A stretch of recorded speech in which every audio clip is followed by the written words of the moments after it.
welcome gamers. It is in fact Wednesday once again. We're back here on the lake. The same lake that we were on 2 days ago. It's a very nice looking lake. Anyway, you already know, it's web fishing, it's Wednesday. For some reason, Stream Elements did not say that I was live. This question is, am I even live? I think I'm live, right? I'm streaming. Am I streaming? I'm streaming. Yes, I am in fact streaming. I have confirmed via Discord that the stream notification did go through. I think Stream Elements is just dead. Anyway, welcome Zully, welcome Deffins, welcome Yuyuko. It's everyone. Yes, I do update my category and title ahead of stream. In fact, I do it during lunch. So when I'm eating my food, it's like, you know, noon-ish. I open up OBS, and then I update this image. I update the title. I update the category. I add the waiting room on YouTube. And just make sure that, you know, it's there. Anyway, it's Deltarune now available. Deltarune. Any Deltarune players? We got Nubby's Number Factory. Pride Month. We got web fishing. Anyway, you know, it's web fishing. It's time for web fishing. Okay, we got this open. We gotta just mate with Godot. Open up the game. We create the game. All right, let's see. We got the usual stuff. We got the unlisted, and we got the request to join manual. How was my day? It was alright.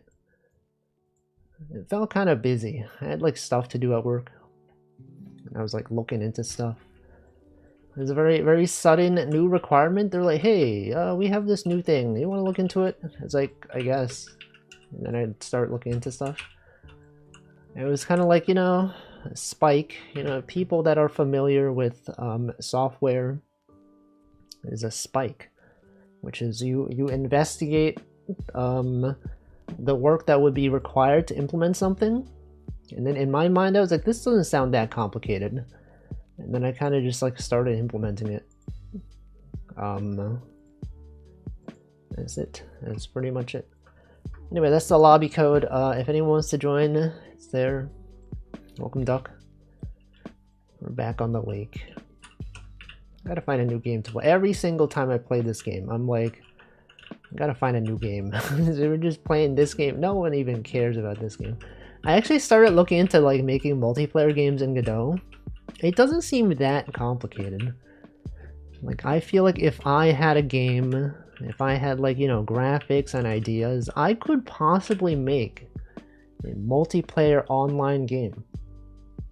There is a thing called No-Ray, and that handles peer-to-peer for you.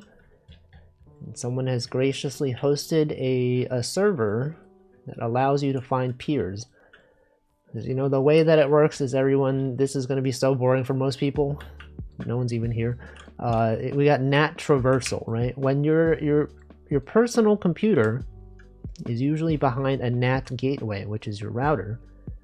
Most of the time, you cannot simply just connect to someone's internet unless they have like ports open. But then there's a thing where you have like a central server that connects people together. You tell them the IP address of your peers, and then as long as your internet is trying to communicate with the other person, they're like, oh, okay, I will allow this connection through. And so there are things for that. Welcome, Liquid Cake. And so there's a thing called No-Ray that allows you to not require, I mean, you only need the server for initial discovery, but then after that, it's all peer initiated. Committing to regular League of Legends, why? Why would he do that? Mods, can we ban that guy? Remember when I banned someone? It was crazy. I feel like I've banned like 2 people that were not bots. I don't remember the first one, but the second one was recent. Very strange. Hopefully no more people need to be banned. Imagine being banned from chat. Haven't we talked about this? Have I asked you all, have you been banned in a chat? No, we've definitely talked about this. Never been timed out in chat. I don't know. Anyway, it's Wednesday. I don't really know. This is the day where we just talk about stuff. If there are any modern events that are worth talking about, you can feel free to discuss them now. Mods make their drink a little bit too warm. As I've inferred from many people here do not like warm drinks, which I find strange. I've talked about this several times, I do enjoy a warm water. But many people, they seem to prefer cold water. And I don't get it. I got banned for flooding from IRC when I was 14. Didn't really understand that I was annoying. It was an auto ban and no one was even online. Yeah, this guy's spamming the server. That's happened to me before. I remember on IRC, you know how people have those scripts where if someone like does a /me and then includes... No, if someone mentions you in their message, you have a script that... It isn't an auto reply, but it's kind of like, it's like you respond to them with like a /me comment. So I had a script that was like, when someone mentioned me, it would automatically do like /me, and then it would do like a random thing from a text file. You're like, oh, it punches you and deals 20 damage or whatever. It would select a random number. And then the issue is when you get mentioned with multiple other people that have the same kind of script, it causes an infinite loop. And you all are just responding to each other's messages repeatedly. I think the mods were like, hey, these guys are spamming. Get them out of here. It's very easy to abuse. Yes, it was MIRC. That was my first time using like scripting. Actually, was it? I don't know. It was either that or PHP. But I remember, yeah, MIRC, you could write your own script. It was fun. I feel like MIRC scripting was the first time I saw someone else's code and it looked really stupid, and I was like, are you really doing it like this? You know that meme, that image of like Yandere dev, like there's got to be a better way to do this, and it's like if integer equals 1, return odd, if integer equals 2, return even, if integer equals 3, return, you know, odd, if integer equals 4, return even. It's like, people are like, that's stupid. But I literally, when I was a kid and I was on MIRC, I saw someone doing something like that. They had like a thing to generate a number and they simply wanted to like display the number. They're like, okay, they had a thing that was like, if number is 1, print quote 1. If number is 2, print 2. If number is 3, print 3. I was like, there's got to be a better way to do that. Even when I didn't really know coding, I was like, surely, I'm pretty sure you're doing this wrong.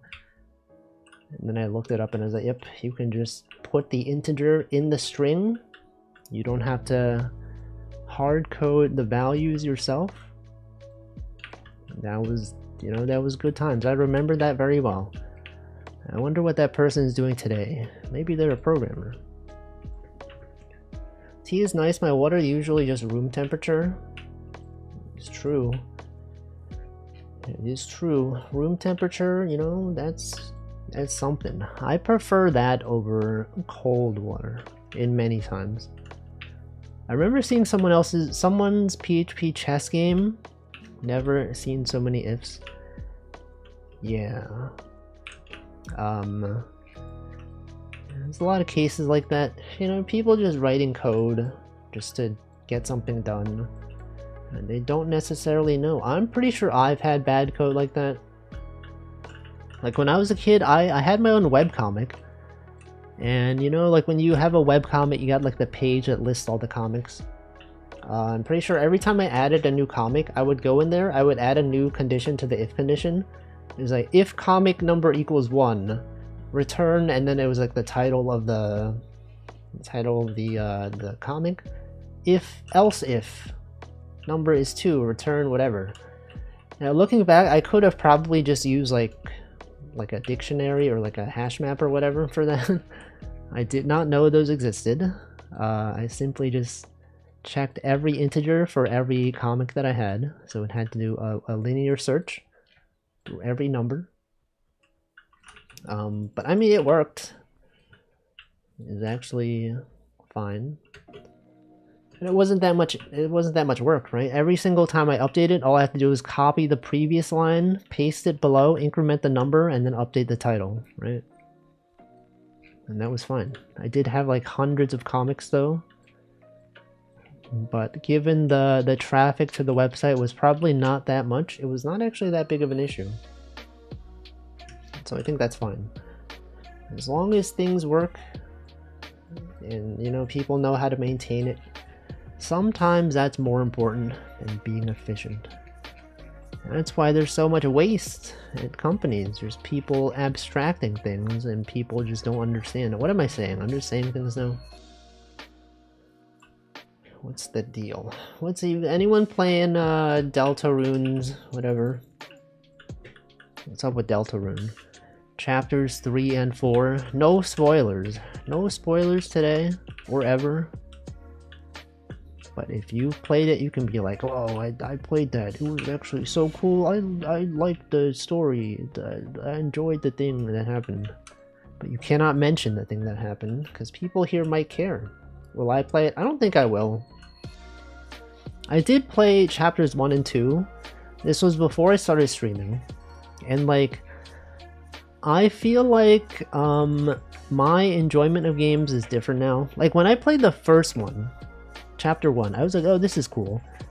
I think when I started playing the second one, I feel like I stopped caring about like bonus stuff. You know what I mean? It's like flavor text, exploring everything, talking to like all the NPCs, checking all the descriptions and all that.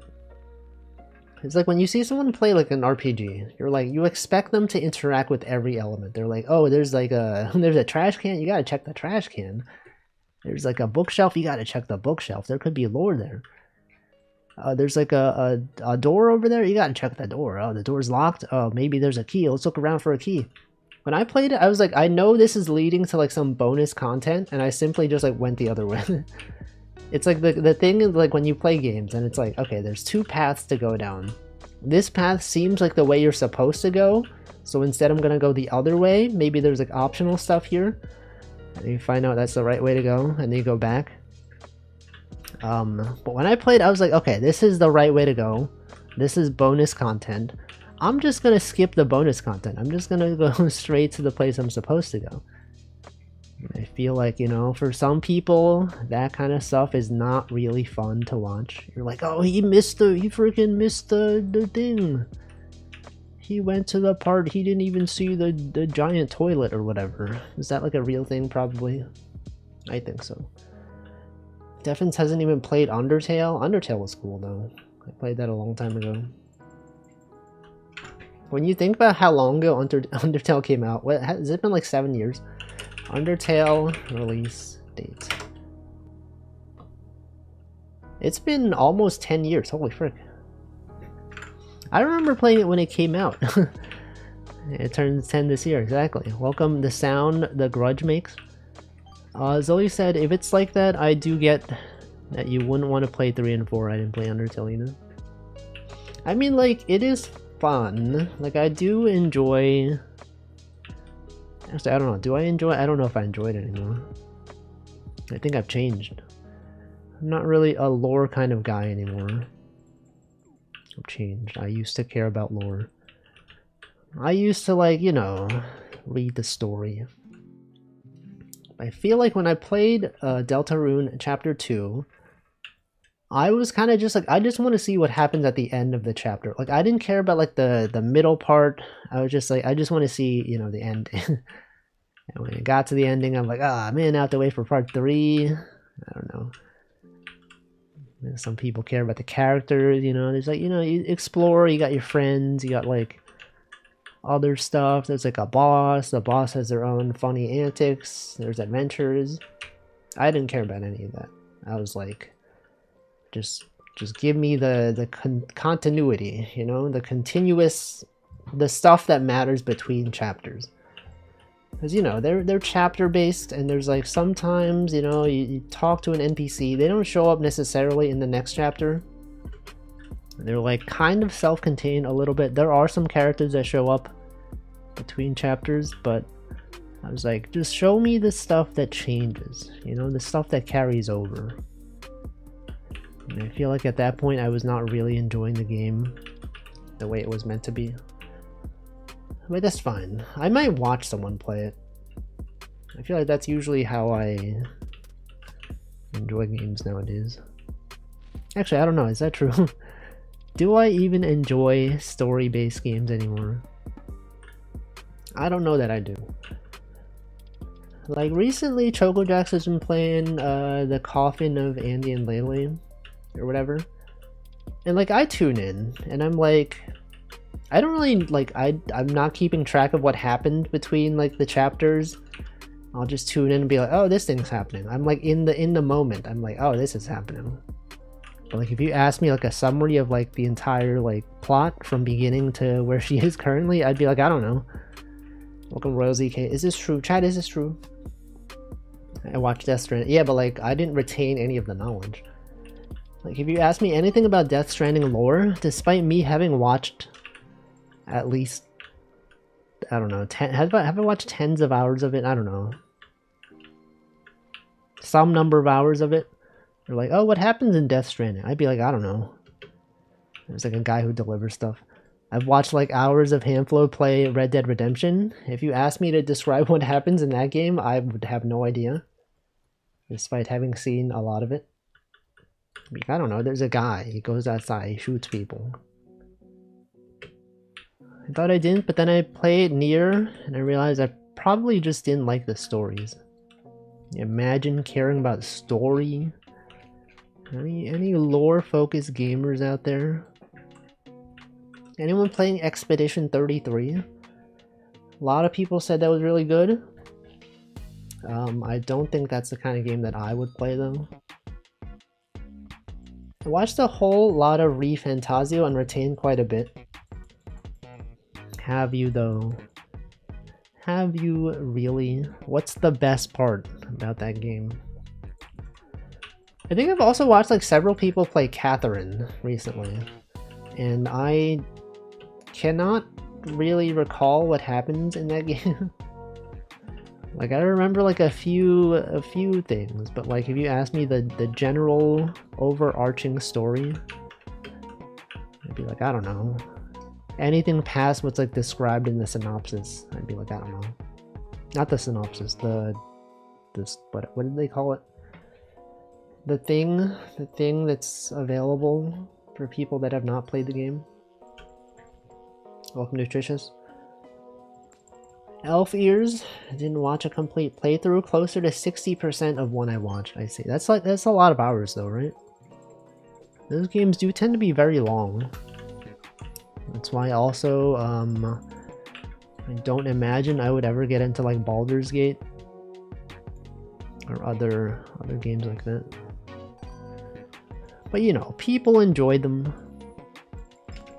Just not me though. Maybe if this was like 10 years ago. Maybe not even 10 years ago. Maybe like 15 years ago. Sergeant Phantom Tax? I don't know who that is. Very sick COVID and sat through it for a while. Watching a VTuber I began to like for watching RPGs. I was very sick and sat through it a while. Watching a VTuber I began to like for watching RPGs. What does that mean? Watching a VTuber I began to like for watching RPGs. Like they were they were playing the RPGs.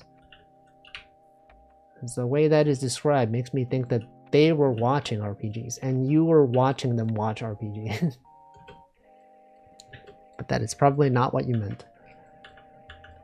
You know, there's people streaming. A lot of people stream long games. You could tune in and be like, oh, can't wait to see what's happening.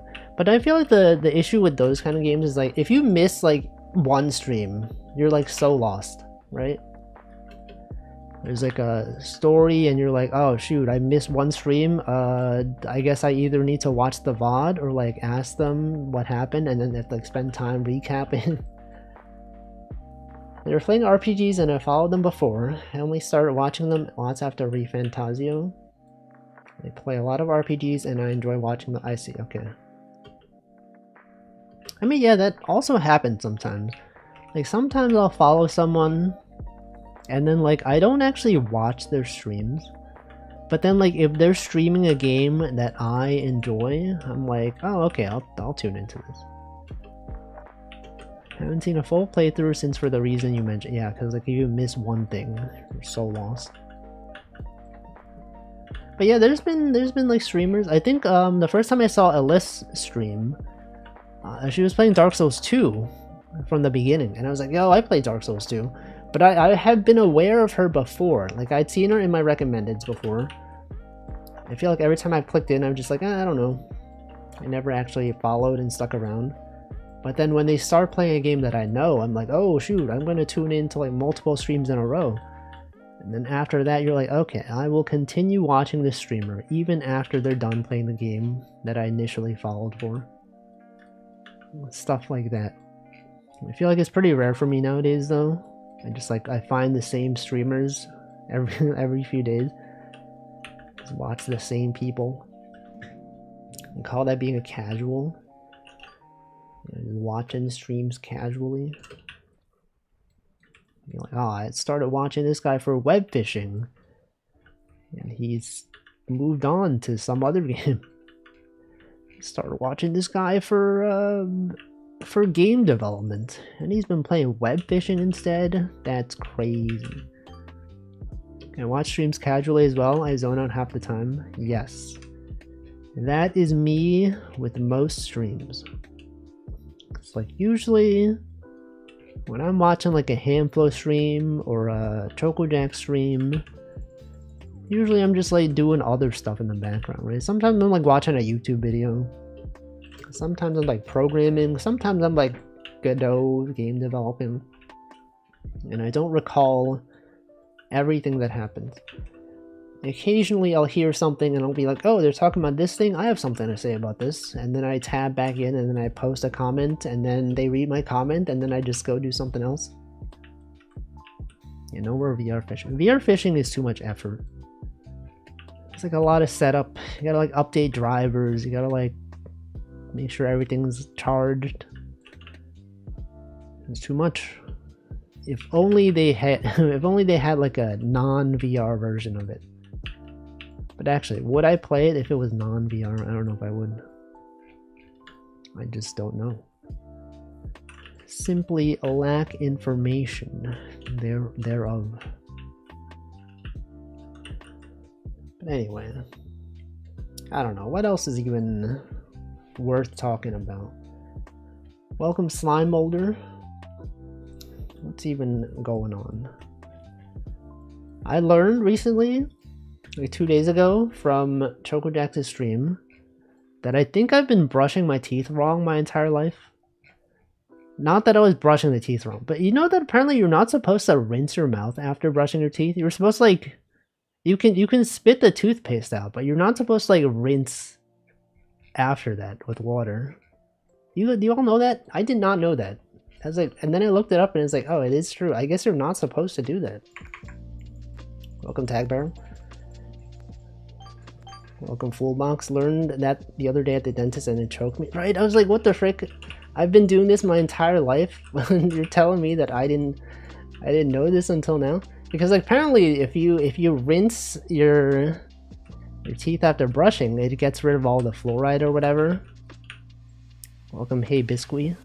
It feels wrong, so I refuse. Right? I tried it and then I was like, this feels so weird. Like, what if you just drink water afterward? Aren't you just swallowing like toothpaste then?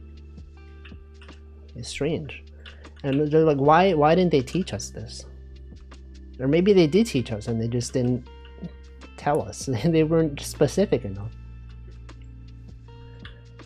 I tried and I can't do it. Your dentist told you to. So I've been doing it, as in the right way, the past 2 days. It does feel strange. I feel like I think I'll only do it if I'm like staying at home for the day. Right? Because it's like it just feels weird. It just feels strange. And the reason why I'm gonna do it when I'm at home for the day is because if it feels too uncomfortable, I can just, you know, just rinse out my mouth. But if I'm like going to work immediately after, I can't just, you know, just do that on the street or on the subway. Like when I'm at home, I'm like, ah, this is starting to feel weird. I'm just gonna go to the bathroom and then just like rinse and then spit it out. Someone saw me do that, they thought I was weird. Oh, for rinsing your mouth after brushing? Pretty sure I was never taught that. I normally take pills after brushing my teeth. What am I supposed to do? Have pills before? It's all weird. Right? Cause like, okay, so you're telling me that I'm supposed to like brush my teeth and then like not drink water afterward? I'm just supposed to like drink water before I brush my teeth and then like after that just like not have any water for like at least half an hour? It's weird. I want the fluoride to remineralize the enamel. Yeah, but like, I don't know, it just feels weird. But I think I will start doing it because apparently that is the way to do it. Although I looked up online, they're like, are you supposed to do this? And then there was one person who was like, well, if you haven't been doing that your entire life and your teeth are fine, then you can probably just continue doing the same thing. And like, I guess I could, but like, what if there's like benefits that I'm missing out on? Right? What if like, I don't know, what if my teeth are not as clean as they normally would have been if they had kept the fluoride on there, right? I don't know. Not that I think anyone brushed their teeth correctly. Different brushes, different pastes, different pressure, timing, speeds. Yeah, but then there's like a way to do it more correctly, right? It's possible. Anyway, that is one thing that I totally just did not know. I was like, what the heck, man? You're telling me like other people knew this? There's probably a lot of things like that. Things that some people take for common knowledge. And then some other people, they just never were taught to do it that way. They didn't know their entire life that they were doing it wrong. I don't get cavities, which I think is based on you're doing okay. Yeah, I've never had cavities. I think generally I don't eat like sweet stuff in general. I said the word general twice. Welcome, Hamp. So like I've never had cavities. And I think it's totally fine. Everything is good. Everything is totally good. But you know, there's new stuff. Does anyone have any other thing like that? Where it's like things that you thought you were doing correctly and then suddenly you learned that you were doing them wrong? Do I have anything like that besides brushing my teeth? Zully gets cavities. This guy. Okay, what do I have in my today I learned notes? It's the toothpaste thing. I also learned from ChocoJax's stream that a factoid is not necessarily a true fact. I always thought a factoid was like a small fact. It turns out it is just a statement that could be true or false, which means nothing. It literally means nothing. Also, welcome Raffi, thank you for 9 months. Do you know you can brush your teeth too hard? My dentist told me my teeth could move around and be a problem with time. I think I was aware that you can brush your teeth too hard. I just don't think that it has ever applied to me. But you know, some people, they brush their teeth so hard that their gums like start bleeding. Does that happen? I feel like that happens like sometimes, like very occasionally. I'll be brushing my teeth and then I'll like spit it out and there's like some red. It's like, what? That's scary. I don't know if it's something that I'm doing wrong. Has that ever happened to you all? Surely it happens. You know, there's other stuff. What are some other things? Breathing. Have you all learned that you've been breathing wrong your entire life? I have. There's like diaphragmatic breathing. It's like, you know, the breathing through your nose instead of your mouth. Having your tongue, the default tongue posture is supposed to be at the top of your mouth instead of the bottom. Do you know that? Are you supposed to breathe with your diaphragm, I guess? I don't know. There's people out there doing things. I heard most of those. Tell me something that I don't know. I bet you don't floss or use interdental brushes. I do not brush. Or sorry, I do brush. I don't floss. And no dentists are like, you should be flossing. I'm like, I don't know. I don't know if I should be. My tongue is actually at the top of my mouth. Yeah, that's supposed to be. That's the way it's supposed to be. But it's like, it's a bit like, wouldn't you think it would be the other way, right? Because the gravity, your tongue would naturally like be lower in your mouth due to gravity. But then like the correct posture is to be at the top. That's it. It doesn't brush. I do brush. I don't floss. I should use interdentals again. I'm too lazy, that's why I get cavity. I don't even know what interdentals are. What is an interdental brush? What even is that? For the longest time I had it lower. My tongue is like suctioned to the top of my... Yeah, that's how it's supposed to be. that is like the default position. For some reason, I have not been doing that. Until like a few years ago. When I learned that was the correct way to do it. Welcome, Nari. It is also related to mouth breathing. Is that something? It goes into the space. Yeah, the soft palate or whatever. No, the hard palate. The whatever the thing. What was the Wikipedia I looked up this week? I don't know. Does anyone even know things? Oh, that's Nari right there. I remember one time I raided Nari and then I saw Hamp was in there. I was like, hey, Hamp is in there. Oh yeah, Wikipedia. We are doing a Wikipedia thing. Every time I was like, oh yeah, tell me a Wikipedia article you read past week. Welcome, Sopion. I looked up interdental brushes since I never heard of it. Looks like a pipe cleaner. Interdental brushes. Oh, no, I've seen these. I have not used these, but I have seen them before. I am aware of their existence. When would you use those? Is it necessary to use them?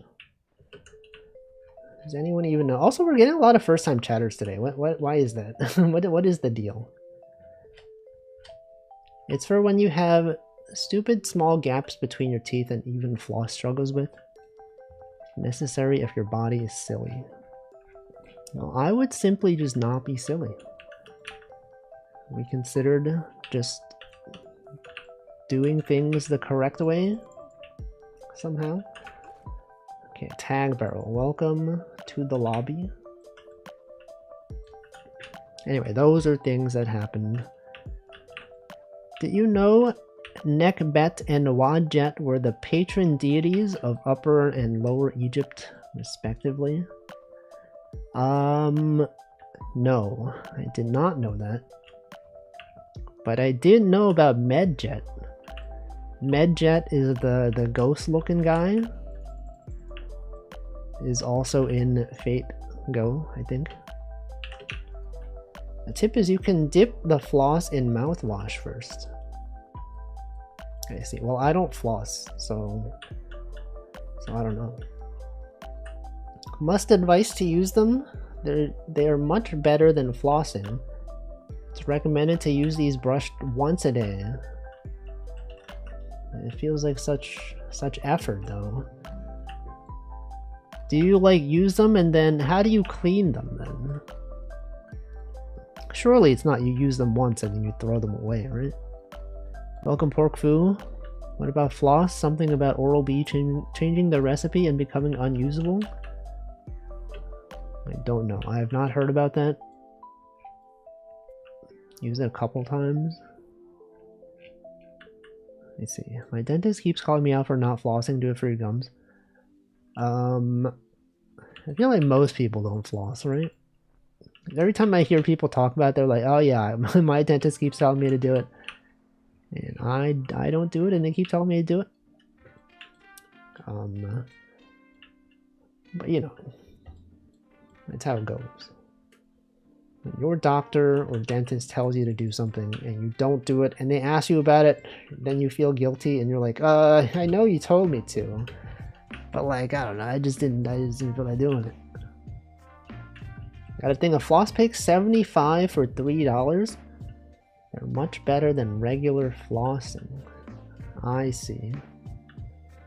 There's also the tongue scraper thing, right? We talked about this a while ago. That apparently it's better to use like a dedicated thing to scrape your tongue instead of using your toothbrush. Because if you use your toothbrush to wash your tongue, then all of the germs or whatever are then on your toothbrush. And I was like, oh shoot, never thought about that. I change them out every 2 to 3 days. I clean them using running water. Started using them after numerous cavities repaired. See, because like I've never had cavities, so it's like it's not really a big thing for me. Welcome, Beetle Zabub. It's actually kicking my beep, making my teeth more sensitive because my gums are receding and exposing more teeth. What, by not flossing? Maybe, I don't know, maybe I do have some issues then. Maybe I should be flossing. Went to the dentist today and did the exact thing. Yeah, they're like, have you been flossing? I'm like, nope. I have not been. I guess I haven't really read this, but paddle. Apparently there is wall bouncing tennis that is popular in LATAM and Spain. Have I had a cavity? I've answered this like 5 times. Or are you asking because I've said it 5 times? Wait, not flossing? Wait, hold on. What is paddle? Padel? Padel is a racket sport played in doubles on an enclosed court slightly smaller than doubles tennis court. You weren't here for the first time? What? I literally said it like a minute ago, even like 30 seconds ago. It's a racket sport. Let me see, I did not know this. Has anyone played handball? This is a thing that I always have seen growing up. I've had friends who played it. But then when talking about it with people that are not from New York, they're like, what the frick is handball? I didn't know it was like a big thing. I mean, it's not like this. It's like, there's like a wall. You hit it against the wall. This is a different thing. What is this? Handball. No, this is a different thing. This is not handball. It's a big, this is the handball you're talking about. I'm talking about handball like New York. Wait, it's like this thing. It's this. There's like a small ball. You smack it with your hand, and then it goes against a wall, and then you just the next person hits it. That's a thing. Now that I've always grown up with this. I mean, I didn't play it because I'm not good at sports, but I've seen people play it. And every time it's been discussed outside of New York, everyone's like, I don't know what that is. The European one is fun. Squash? What is that? Squash? Sport. No, that's a different thing. You got rackets there. When you brush with interdentals, you clean the space between your teeth and adjacent gum. Reduce the amount of bacteria that causes gum recession and sensitive teeth. Oh. I wonder if I'll regret not flossing or using interdental brushes. Maybe when I'm older, I'm like, ah, shoot, I should have been flossing. Did you know tech ball is coming to the Olympics? I don't know what that is. What if that was like a setup to a joke? I'm like, I don't know what that is. And then you're like, yeah, tech ball, these. Got him. I'm going to assume it's a real thing. And not something you made up specifically to fool me, the streamer. Anyone even balling? Has anyone played ball sports recently? Baseball, basketball, soccer. also known as football.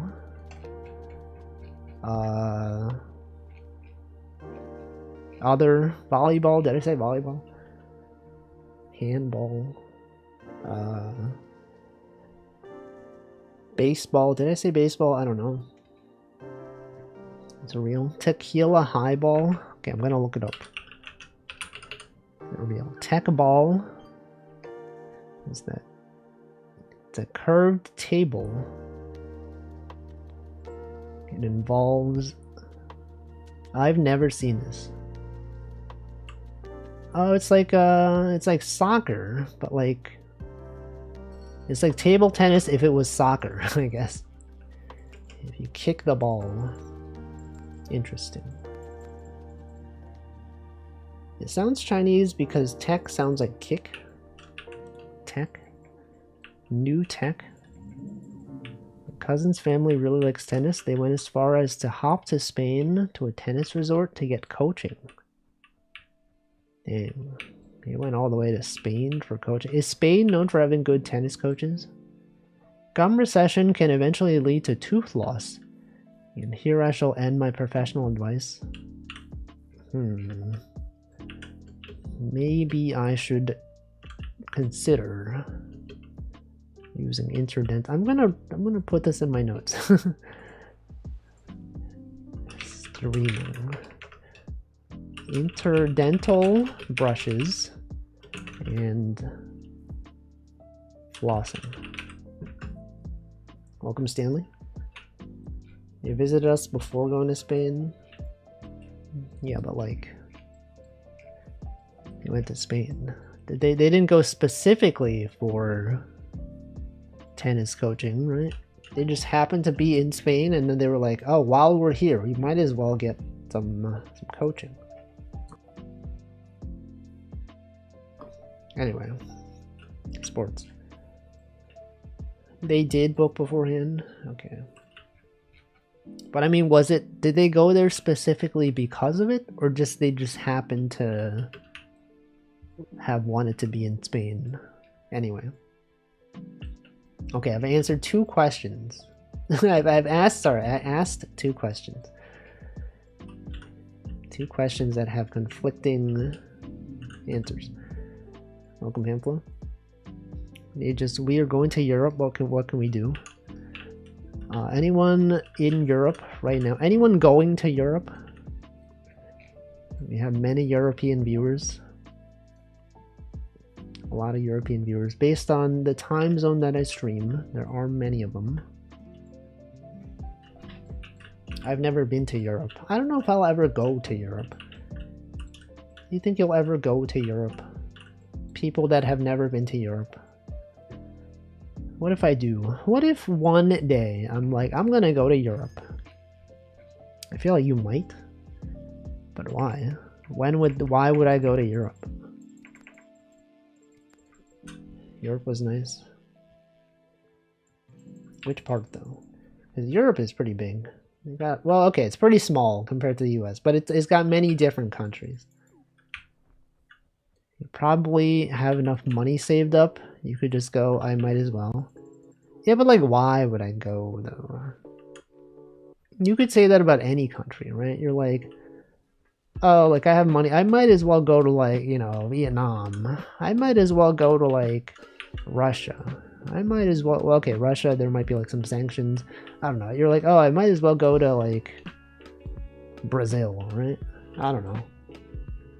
It's cheap. Yeah, but like just because it's cheap doesn't mean that I'll necessarily do it though. Hamplo has never even been to his Oppa Gangnam Style. I desire to visit Finland for fish dishes and treats. What is the best fish dish from Finland? It's like, oh yeah, you like Finland? Name all fish dishes. Salted licorice. Russia is also in Europe, depending on what part you go to. Possibly also true. But I don't know. I can't think really of a reason that I would want to go. Haven't really traveled much in general recently. It's all about momentum, you know? Once you stop doing something, you're less likely to continue doing it. It's like when I went to Japan, I would like go 3 years in a row. And I would have probably continued to go every year if it were not for COVID. And now that it's stopped happening, I've simply not gone back. You could go to Europe and go on a walk here and look at different scenery. I mean, maybe. But I could do that at home. I could walk around at home. In my house. Now this is Hamflow's point of view as well. Whenever we ask him like, oh, do you ever think you'll go to like whatever? And he's like, why would I go here? I would simply do this at home. And we're all like, that's so weird. Why would he not want to go there? But then like I'm doing the same thing, right? Literally, I will open some restaurants' menus and point at a fish containing item. Yeah, but which one? You gotta name one specifically. Things don't have a big reason. Some things are just fine to do. Yeah, but I mean like going on a trip is usually just... It's like, it's got some involvement, you know? I gotta take time off work. I gotta like plan an itinerary. I gotta book the tickets. I gotta like make sure I, you know, got everything set up. Make sure that I have confirmed that my my internet is going to work on my phone. That I'll have data. That I'll have stuff to do. You know, I don't know. Whereas if I just go about my daily life, I just do the same things. And then I'm sure when I'm like, you know, 60 years old, I'm like, man, I sure wish I had like traveled more in my 20s and 30s. And now I'm like, maybe. You don't really have to plan. Well, I'm the kind of person who prefers to have some kind of plan of where to go. I'm not the kind of person who's just like, I'm just gonna go there and figure it out. Like, that bothers me. I like to be like, okay, on this day, maybe I'll do this thing. I'll have this, or if I'm too tired of it raining, I'll do this other thing. But to just go there and just like not have anything specific in mind, I don't know. It's like it's a bit too unstructured for me. I don't know. Do you all do that? If you were all traveling to like a foreign country, do you just go there and just figure it out when you're there? Or do you plan beforehand? Because I would imagine most people would at least have like some kind of plan beforehand. At least like a general, like, on these days maybe I'll go here. Or do you travel with someone else and then they're the ones who's deciding? Because that's what happened the first time I went to Japan. Was that I went with friends who would just go to Japan pretty often. I don't know who this is. You cannot join. I don't know who you are. And they would just be like, okay, on this day we're going to this place, on these days we're doing this thing, on this day we're traveling on the bullet train to this place. And I was like, that's great. I love that. When I went to Japan, my only plan with I can't read. My only plan was Comic-Con. I mean, that is a plan. Now, depending on how long you were in Japan, that only covers 3 days. Or possibly 4. As Zoe said, I don't travel often, but especially a long trip, I would probably force myself to have a do-whatever day. I mean, that's like 1 day though, right? The other days, you gotta like plan stuff for other days. Like, sure, I feel like when I travel, we did have days that were just like, yeah, I don't know, whatever. I'll just be in the area. But, you know, you gotta have like a general idea. Last time I did my business trip to Japan, I had ChatGPT make an itinerary. ChatGPT? This guy using ChatGPT for things. I mean, I guess, I don't know. I guess that's a common use case for it. There's like only so many things that people tend to recommend. I mostly plan beforehand, but keep some things open to meander, do what the locals do. True. That is true. Actually, one of my coworkers went to Japan recently. And he was like, oh, I would like to see if there's any, like, you know, local festivals or any kind of, like, local folk music performances that aren't, like, touristy or require, like, big tickets and reserving stuff. And I'm like, man, this guy's, like, doing more, like, interesting things than I was doing. I was just doing touristy things, and he's out here doing like bespoke local things. It's crazy. The only times I've traveled was to visit family, and they would be able to be like, this would be a cool place for you to go to. Yeah, that's the best part. Just depend on people to tell you what to do, where to go. You're like, oh, you like this stuff? You can go here. There's like a statue. Oh, you like anime? You can go to this place. You're a fan of this anime series? Oh, well, actually, in that show, they went to this location, so maybe you could try going there. Anime pilgrimages, that's a thing. I've done those. When I was in Japan the first time, we went to the town that Tamayura took place in. We went at an unfortunate time. We did not realize that everything is closed on the first 3 days of the new year. And so we got there on January 2nd. We found out all the stores were closed except one. And it was very empty. And we're like, well, it took like an hour, like 2 hours to get here. We can't really come back here on another day. Anyway, it was fun. You want to do an anime pilgrimage? Which place would you go to? I've done 2 of them. I've done the Tamayura one, and I've also gone to the school that K-On! Takes place in. By the way, that school is a community center now. It's got locals. It's got many people visiting specifically for K-On! Character birthdays. They do birthday parties in there. Welcome, Delicious Smile. But yeah, that's a place that I've been to. And I think on the fourth time I would have gone to Japan, I had planned on possibly going to you know the anime Non Non Biori? They have like the school that it takes place in. That's like a real place you can go to. I'd considered going there on a day trip, but obviously I never actually went on that trip because of COVID. That's another thing to consider. Probably do Hibike Euphonium. I mean, yeah, actually, yeah, a lot of... I did go to some places that Euphonium... that happened in the Euphonium anime. Kyoto Station, that showed up in the anime. I went there, we took photos of the scenes that were from the show. The only thing I'd probably do is cycle up Mount Fuji.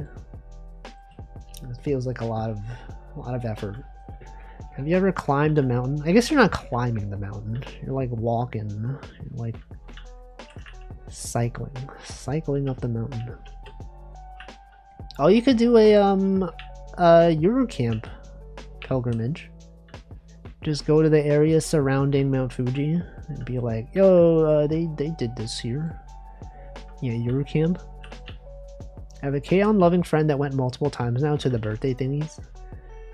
Yeah, when I went there, I did see a bunch of people. There were like people that brought dolls, the kind of like ball jointed dolls they bring, and they would just sit them on the windowsill and take photos. Yeah, Eurocamp. One of my friends did the Eurocamp pilgrimage. It does seem nice. I'm sure the view is quite good. You're like, whoa, this is where they ate the cup noodle curry ramen or whatever.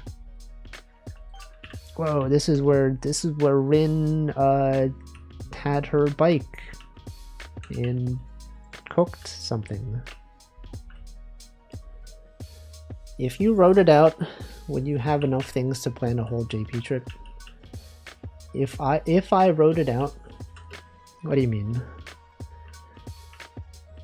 I mean, I did have plans that I did write down for my trip that I was supposed to go on.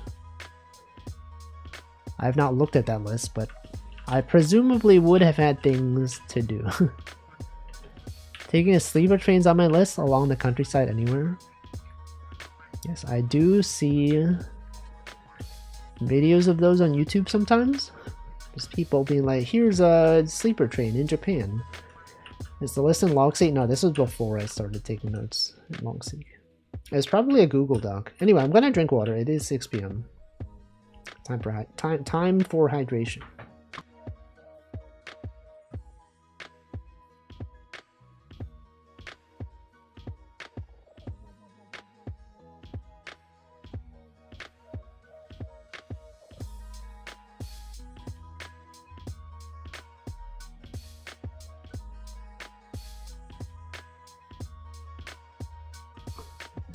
Alright, I have done it. I've successfully hydrated. Have no worry, I've done it. If you wrote out all the, it might be interesting to do this. Maybe. Almost forgot that your gums will almost definitely bleed for a few days after using interdental brushes. It will go away after a few days and it won't bleed once your gums get used to it. I see. I think that makes sense. This seems logical. It's like when you, when people use an electric toothbrush for the first time, sometimes it's like a bit too strong, but then your teeth get used to it. Like they're not used to like the rapid shaking of the brush. And after some time, it's like, oh, okay, this is happening now. Simply stop bleeding. Imagine bleeding. Could not be me. It won't happen if you had a reasonably clean mouth. Does that really correlate though? That's often how they test at the dentist if you haven't flossed enough. They poke you a bit and note the bleeding. Oh, okay. I see. I don't know. Maybe I'll consider doing so. How many people do you think like started flossing and then they're like, oh shoot, I'm bleeding, I better stop doing this. And then they just stop doing it. Like, oh no, this isn't supposed to happen. This is concerning. Dentists use much sharper stuff. They're stabbing. They're out there stabbing people. They can just do that? I can't believe this. Anyway, travel though. Has anyone traveled recently? Welcome to Namington. Has anyone gone to a tourist destination? I used it after I got in trouble after the dentist poked my mouth and fixed my cavities. I guess if I use brushes that are probably too big, it might happen. Yeah, you never know. You could be doing stuff wrong your entire life and not know it. Traveling soon? I don't know if I should ask where you're going, because that could reveal information that you're not ready to share with the general public. You're like, oh, they're going to this place? I gotta go there and stalk them. And that is a concern for some streamers, though. Oh yeah, Off-Kai Expo. Okay, well that makes sense. A lot of people are going to that one. A lot of people, sometimes they don't say where they're going until after they've been there. Just in case, you know, people are like, oh, what, they're going here? I gotta, like, you know, I should follow them there. That's why I noted the bleeding stops after a while, because quite a few people stop brushing flossing once they see blood. True. But then I would simply look it up online and be like, oh, is this expected? And then people go, yeah, it's fine. And then I'll be like, okay. It is, but luckily I'm just a tiny guy. True. True. You know, but you know, there could still be people that are like, oh, I'm gonna stalk this person now that I know they're going. Although I guess the reason for going to Off-Kai is to meet people, so it would be kind of hard to like not have people know that you're going there. You could then consult a dental hygienist or your dentist. They'll help you find. Yeah, it's so true. You know a lot about dentistry, specifically about interdental brushes. I did a day trip to Rothenburg ob der Tauber, which is a tourist town known for looking pretty and medieval. It is worth a trip. The buildings and streets are clean and fun to look at. I love looking at buildings. It's actually one of my pastimes, is to look at buildings. I'm looking at one right now. I'm like inside a building, which means I'm looking at the building. Is anyone here not looking at a building? Is anyone like outdoors right now? I feel like you're all looking at buildings right now. 100%. Yeah, you can do it. Now that I know this streamer is on Earth, I can stalk that. Well, you know more than that I'm just on Earth. You know my approximate zip code. If you wanted to look at previous VODs, you could find out my approximate zip code. Now, there are still possibly thousands of people, hundreds, maybe even hundreds of thousands, I don't know. A lot of people in this region. It's nice to walk around. I do enjoy walking. Actually, yesterday it was really nice outside. I did take a longer walk than usual. Especially because last week I did not go outside. I simply worked from home last week. And today I was like, you know, I haven't been outside. And the sun was nice. It was pretty warm. And I walked. I walked for at least 2 miles probably. Now you might be like, that's not even that much. Every day I walk 10 miles, one way to work. No, that's, you know, it's fine. I thought it was good. It was good to walk. And then I walked to the subway station. And it's farther away from the usual subway station that I take. And then I took the train. And then I walked home from the train.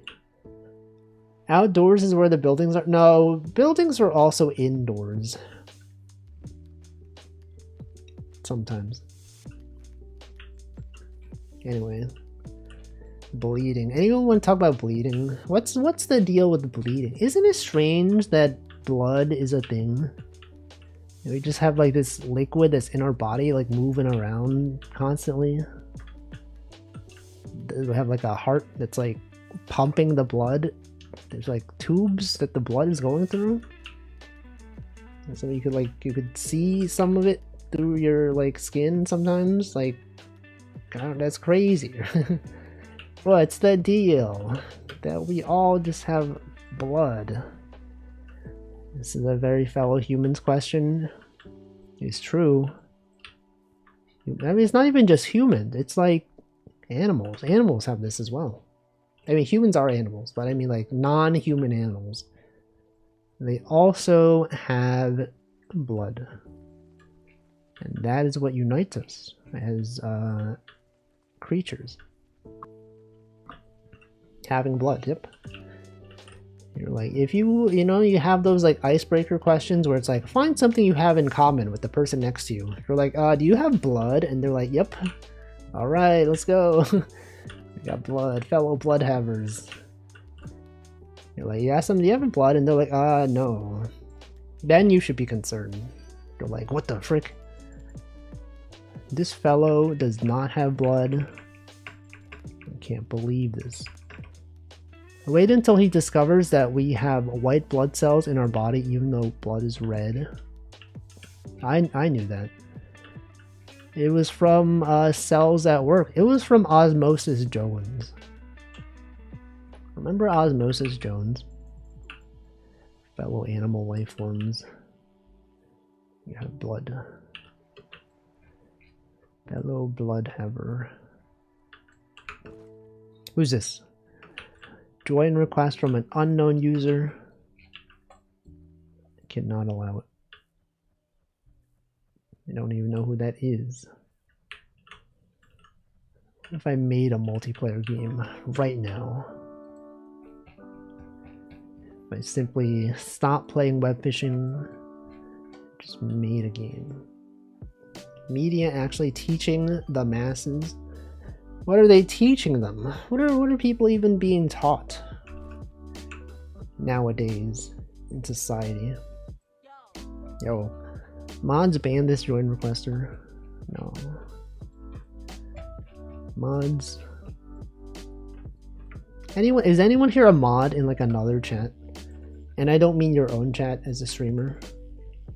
Does anyone do moderation duties on a normal basis? When I was a kid, I would love to be a mod, you know? I was like, oh cool, you can have power over people on the forums and IRC or whatever. Nowadays, I'm like, I don't want to be a mod. Having responsibility, I'm not even being paid for this. Back as a kid, I was like, oh yeah, totally. Telling me I can ban people? That's great, I love that. You're telling me that people will respect me because I have power? Wow. I've been offered one single time of being a mod is like the worst. Were you a mod? Did you accept it? Light mod duties when I pop into a friend stream. Have you ever had like ban someone though? I'm a mod in my uncle's channel. I've never done anything. Your uncle is a streamer? Unk is streaming? Welcome Ultra Chakar. I have been mod a couple times and technically have mod for at least one person on Twitch who isn't stream much anymore. I see. You have to put effort into being on the computer? Yeah, you can't just enjoy things.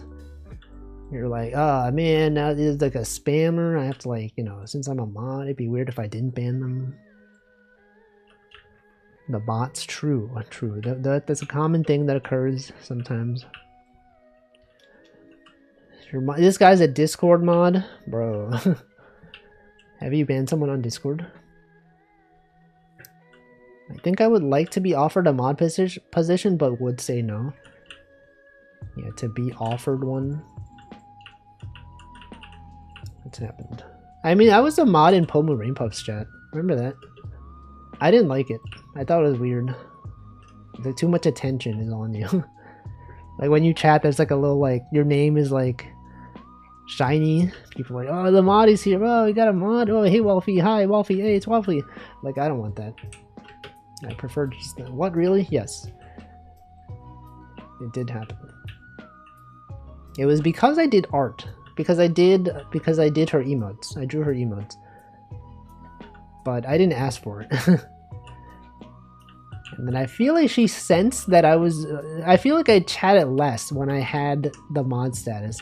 And I feel like she might have noticed, because she did message me like, hey, by the way, I know you're a mod, but like you don't have... I don't expect you to do moderation duties.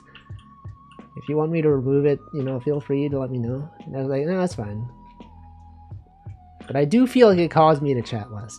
I did ban someone one time, because they were like being weird in the chat. Zully has banned many people on Discord. You're on a server as a mod that requires banning many people to be respected. Sorry, Biscuit said, I'd be a good mod. I'd bring down the ban hammer with no mercy. Yeah, but what if they're like, you're being too harsh of a moderator? They're like, this guy is freaking abusing his mod powers. They're power tripping. That's a thing. The worst part is I was already backseat modding other channels with shoutouts and stuff. But then I sit and do nothing as an actual mod. Hey, this mod is useless. Mods! This guy's not even doing anything. Can't believe this guy's a mod. I should be a mod. I'm here every day and the streamer doesn't even respect me. I would totally have banned that chatter so fast. If it'll make you feel better, I've never watched a Pomu Rainpuff stream. It does not make me feel better. Why would that make me feel better? Now people say hi Wolfie whenever you pop up without the mod emblem. No they don't. Sometimes. They don't do it. People don't even know who I am anymore. You think people remember? If this was like 2 years ago, it'd be like, oh yeah, sure, that's the guy who does the whatever. Nowadays, it's like, who? Who's that guy? Oh yeah, the small amigo. What's he been doing? Haven't seen that guy in a while. Should have just responded with, who are you? Yeah, excuse me, who? Who's this? I don't know this. I'm a mod on the Discord associated with r/Mega Man. Over the years, I've become less tolerant for this stuff. How do you get that status? r/Mega Man, this guy, that's probably a huge community, maybe. I don't know.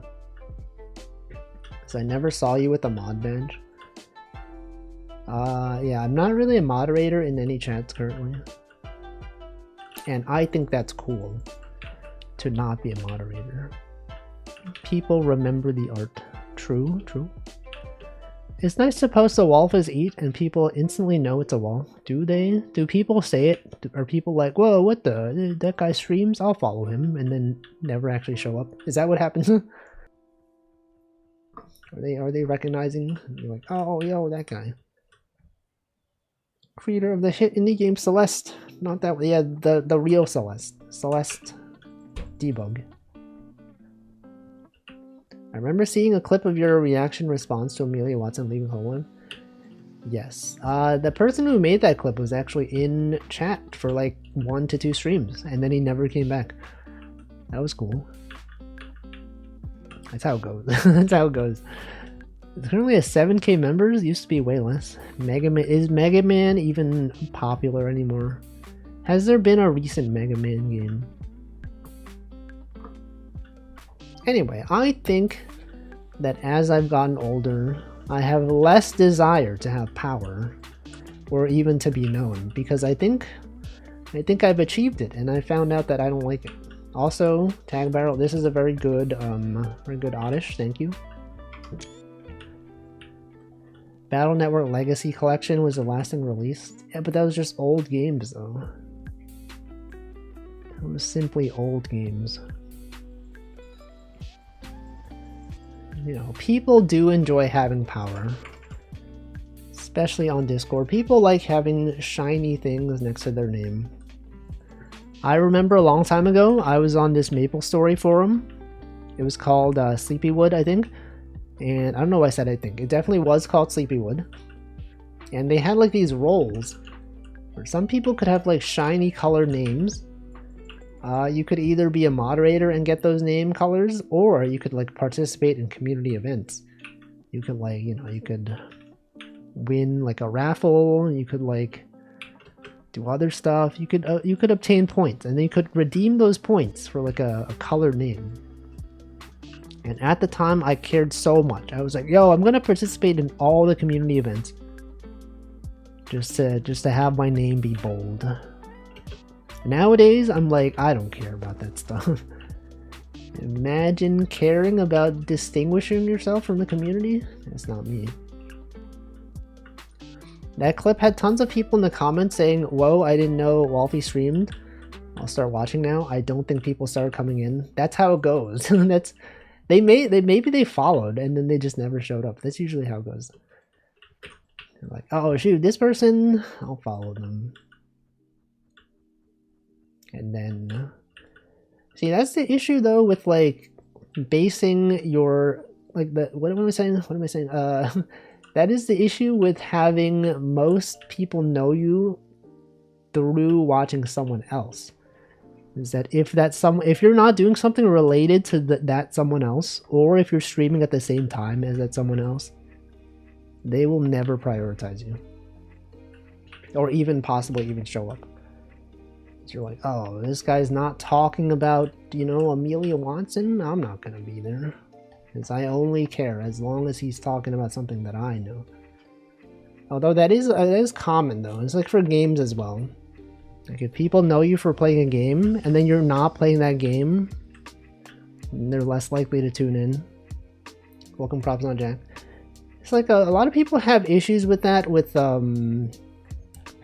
when they start doing ASMR streams. I've seen some streamers, they start doing ASMR. And then when they're not doing ASMR, they feel bad because their view count is not the same. There's people that only show up for ASMR. And when you're doing like other stuff, they're like, what, this isn't ASMR. I'm not watching the gameplay, that's cringe. I'm just gonna listen to someone like touch the microphone or something. No.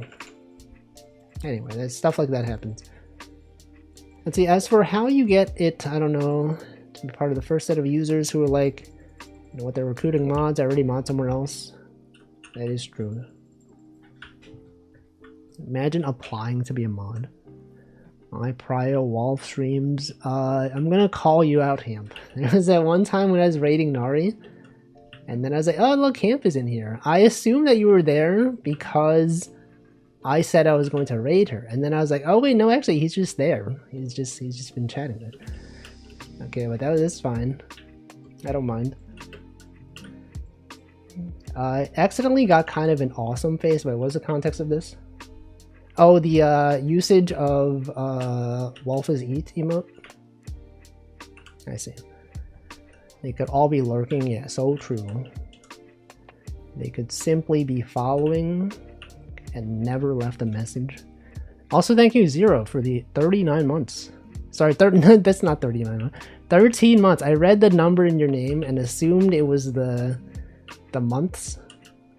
That's not true. It was actually 13 months and not 39. But 13 does divide into 39 by 3. Isn't that cool that your name number has a multiple of the number of months? You can tune into 2 streams at once. I would never. 39 is prime. No, you got 13 times 3, right? Isn't it 13 times 3? What are you talking about? I'm talking about another number. I know math. 13 is prime. Optimus Prime. 19 is prime. 13 divides into 39. Doesn't it though? Maybe I said it wrong. But you know what I meant, right? 13 is a divisor of 39. Divides into. Is that a thing that people say it divides into? Do people say 39 divides into 13? And multiply? Yeah, but like it divide, like the divisor. 39. Have stuff to do, so won't stay fishing. Chad has to pick up the slack. Alright. Enjoy whatever it is that you have to do. And I hope it goes well. Whatever that is. Whatever your thing that you're doing is. Anyway, what was I saying? I forgot. Being known. That's what I was talking about. Being known. Being a moderator. Being, whatever, I don't know. What I have to do is sleeping. This guy is freaking sleeping. Imagine sleeping. Internet famous. I mean, being a moderator isn't necessarily internet famous. Are there like really famous internet moderators that were famous specifically because they were a moderator? I remember very specifically when I was on that MapleStory forum, Sleepywood, there was like one mod who was always like a pain. I remember his name too, Adora. Does anyone used the MapleStory forum from like 20 years ago or whatever? Adora. I still remember that guy. What a strange guy. I really hope Wolf gets known enough and popular enough on Twitch to get partner and Wolfie name back. I hope so. Maybe at some point. Maybe in the next 5 years. I do feel like more people are watching the stream because I started doing game dev though. Like I recognize some viewers who are game developers.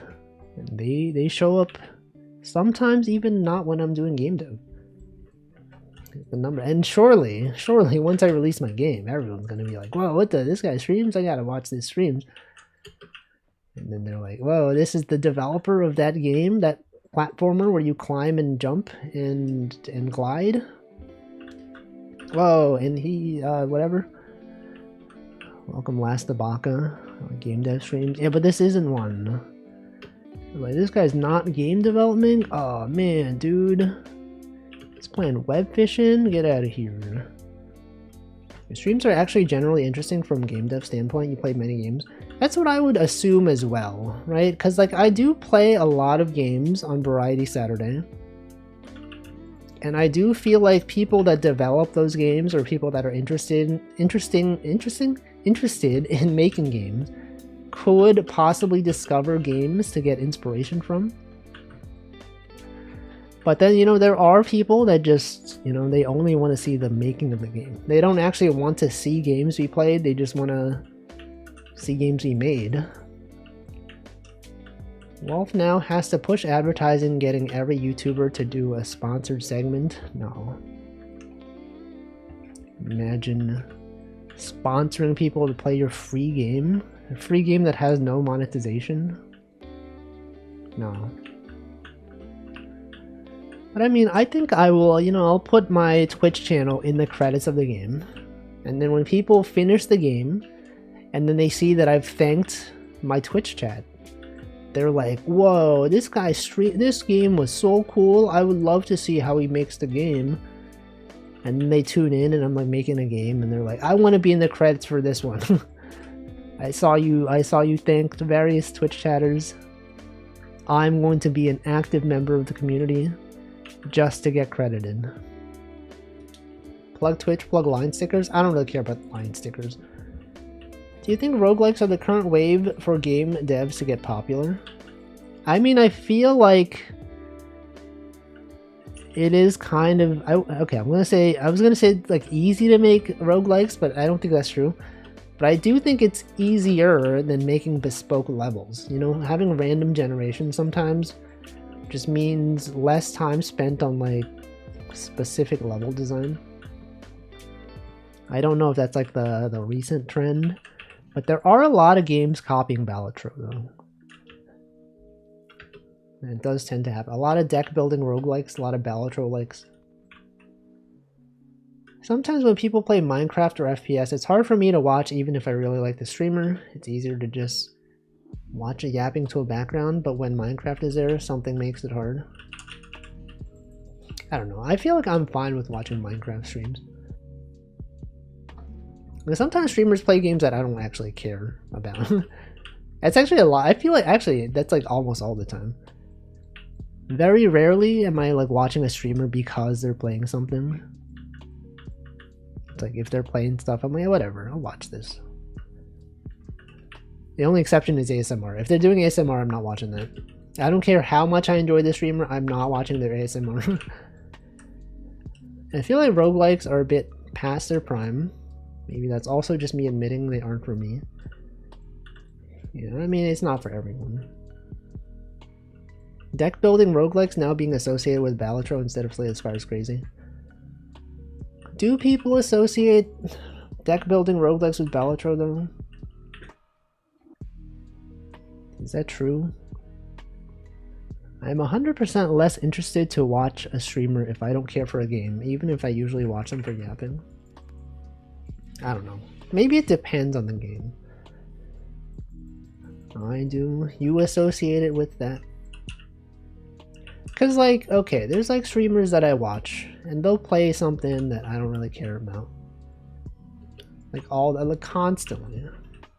Like, vacuously. She plays, like, Counter-Strike and Valorant. Like, I don't care about those games, but I still tune in because they're fun. I'm sure there's, like, other streamers. A lot of times Northernline's playing something, and I'm like, I don't know what this is. I don't even know what this is. Hamp said, I really fell in love with roguelike games. Very few of them. Inscription and Nubbies are the two I never really stopped playing. Have you played Balatro though? If you like Nubbies, Number Factory, how come you are not addicted to Balatro? Watching her CS is hilarious though. She is just pleasant to listen to. It's true. She is very funny. Very, very true. Very true streamer. Try Balatro, it was less enjoyable. I guess, you know, people can prefer different things. I still enjoy Balatro. I was playing Balatro yesterday even, on the train. I had a run that could have gone well, and then I failed. Is this Last Tabaka? I'm going to assume this is you. If it is not you... Okay, wait, if it is you, just say something in chat, because... yeah, okay, it is. Because otherwise, I don't let people in if I don't know who they are. Because people could simply hack the lobby. They could simply draw questionable things. And I go, no. Anyway, it's good times. Watching streams. Anyone watching a stream right now? Is anyone only listening to stream? I mean, I feel like I doubt people are watching for web fishing. Because, like, what am I doing in this game? I'm walking around the lake. Just occasionally like casting the line. You're like, this is not interesting gameplay. Or is it? What if someone comes in and they're like, whoa, you're playing web fishing? Whoa, do you catch this fish? Do you know that you can press this button to do this thing? Stuff like that. And people even watch games on Twitch. The gameplay and the banter. But what if there's none? What if there's no gameplay nor banter? It does happen sometimes. Sometimes the streamer is just not even talking. Sometimes they're just not even there. Sometimes they're even AFK. It's for the bits. What was the funniest bit you have all encountered recently? When is the last time a streamer said something so funny that you laughed? And usually you thought, streamer, that was a great bit you did right there. I wonder if I should start logging that kind of stuff. Do I think that like I could just, every time I laugh at a stream, what if I just write it in my notes? I'll be like, alright, today I laughed at this joke. It was a good joke, haha. I would assume it would be here. I forgot what it was. Have I said anything funny though today? I don't think I have. Oh, this guy's so funny. This guy's telling jokes. Not today. See, that's what I'm saying. Imagine laughing at Wolfie's jokes. Strange. Can I check my notes? What do I have in my notes? What have I laughed at? Have I taken notes on anything I've laughed at? When you called me out earlier in chat, I laughed, but that was probably because it was an ad hominem. He's laughing. His chatter laughs at being called out for watching another streamer. Guys, this guy watches another streamer, bro. Cringe. Imagine watching streams. Strawman. Are commercial fishing nets not webs? I don't know. Webbed fishing. What are they even doing? Oh, Hamplo's posted his schedule. AM2R today. I feel like it's been so long since Hamplo streamed on a regular schedule. Every time it's Tuesday, I'm like, oh, can't wait to see what Hamplo's doing. And then he doesn't stream. And then I go, no, he's not even streaming. Bro. Anyway. Let me check my notes. Anything that I have that I could talk about? No, nothing. I got a performance review at work. It is that time of year at my company, at least, where people just, you're like, yeah, what did I accomplish this past 6 months? Get peer review from your coworkers. They're like, oh, he worked very efficiently on this project. It was essential for this project being a success. I really like how he demonstrated knowledge of this code base or whatever. And it's always meets expectation. It's like, oh, and you've been doing a lot more. I appreciate how you've taken initiative on all these things that you were not doing last time. And last time you also got meets expectations, and despite you doing so much more, your review for this month is meets expectations. You're like, okay, well, there's no difference. Then why did I do any of that stuff? Why didn't I just not do any of this stuff and still have the same review? I don't know. This is my issue. I'm venting now. I'm trauma dumping on the chat. Guys, I've done so much more and they are giving me the same review. Why even bother? Mid-year reviews, yeah, it's happening for us right now. Ignore one of our SREEs for the last 6 months. Why would you do that? The update we got is nothing. Working support and this project stinks. What? I can't believe this. Meet expectations. Streamer being parasocial. Streamer tells us about their problems. Streamer should never tell us about their problems. We should simply not know anything about their life. When a streamer tells me about their life, I go, streamer, don't you know we are not your therapist? And I say, true, you are correct. You are correct. However, reviews are stressful. People around me are stressing to hand them in every time. Yeah, there's also it takes time to write reviews for your coworkers. You know, sometimes I'll write something and be like, oh yeah, they were good too. They were nice to work with. And then I have to like, oh, what specific things did they do though? And then I have to like remember, go like, oh right, they did this thing. They worked on this thing. They helped me with this thing. And then stuff like that. And sometimes you get like a review request from someone that you don't know that well, and you're like, I don't have anything to say. I like worked with them on this thing, but I guess they were fine. I did get like a review request from someone who I barely work with them. I feel like I only work with them on like a hackathon project, and even then we were like working on independent parts of the project and didn't really interact. So their manager was like, hey, we'd love to get review for this person, especially from outside his team. If you're able to review, it would be great. And I was like, I don't really know if I can. And he's like, all right, that's fine. It's like, yep, I better hope that is fine. Because I got nothing to say.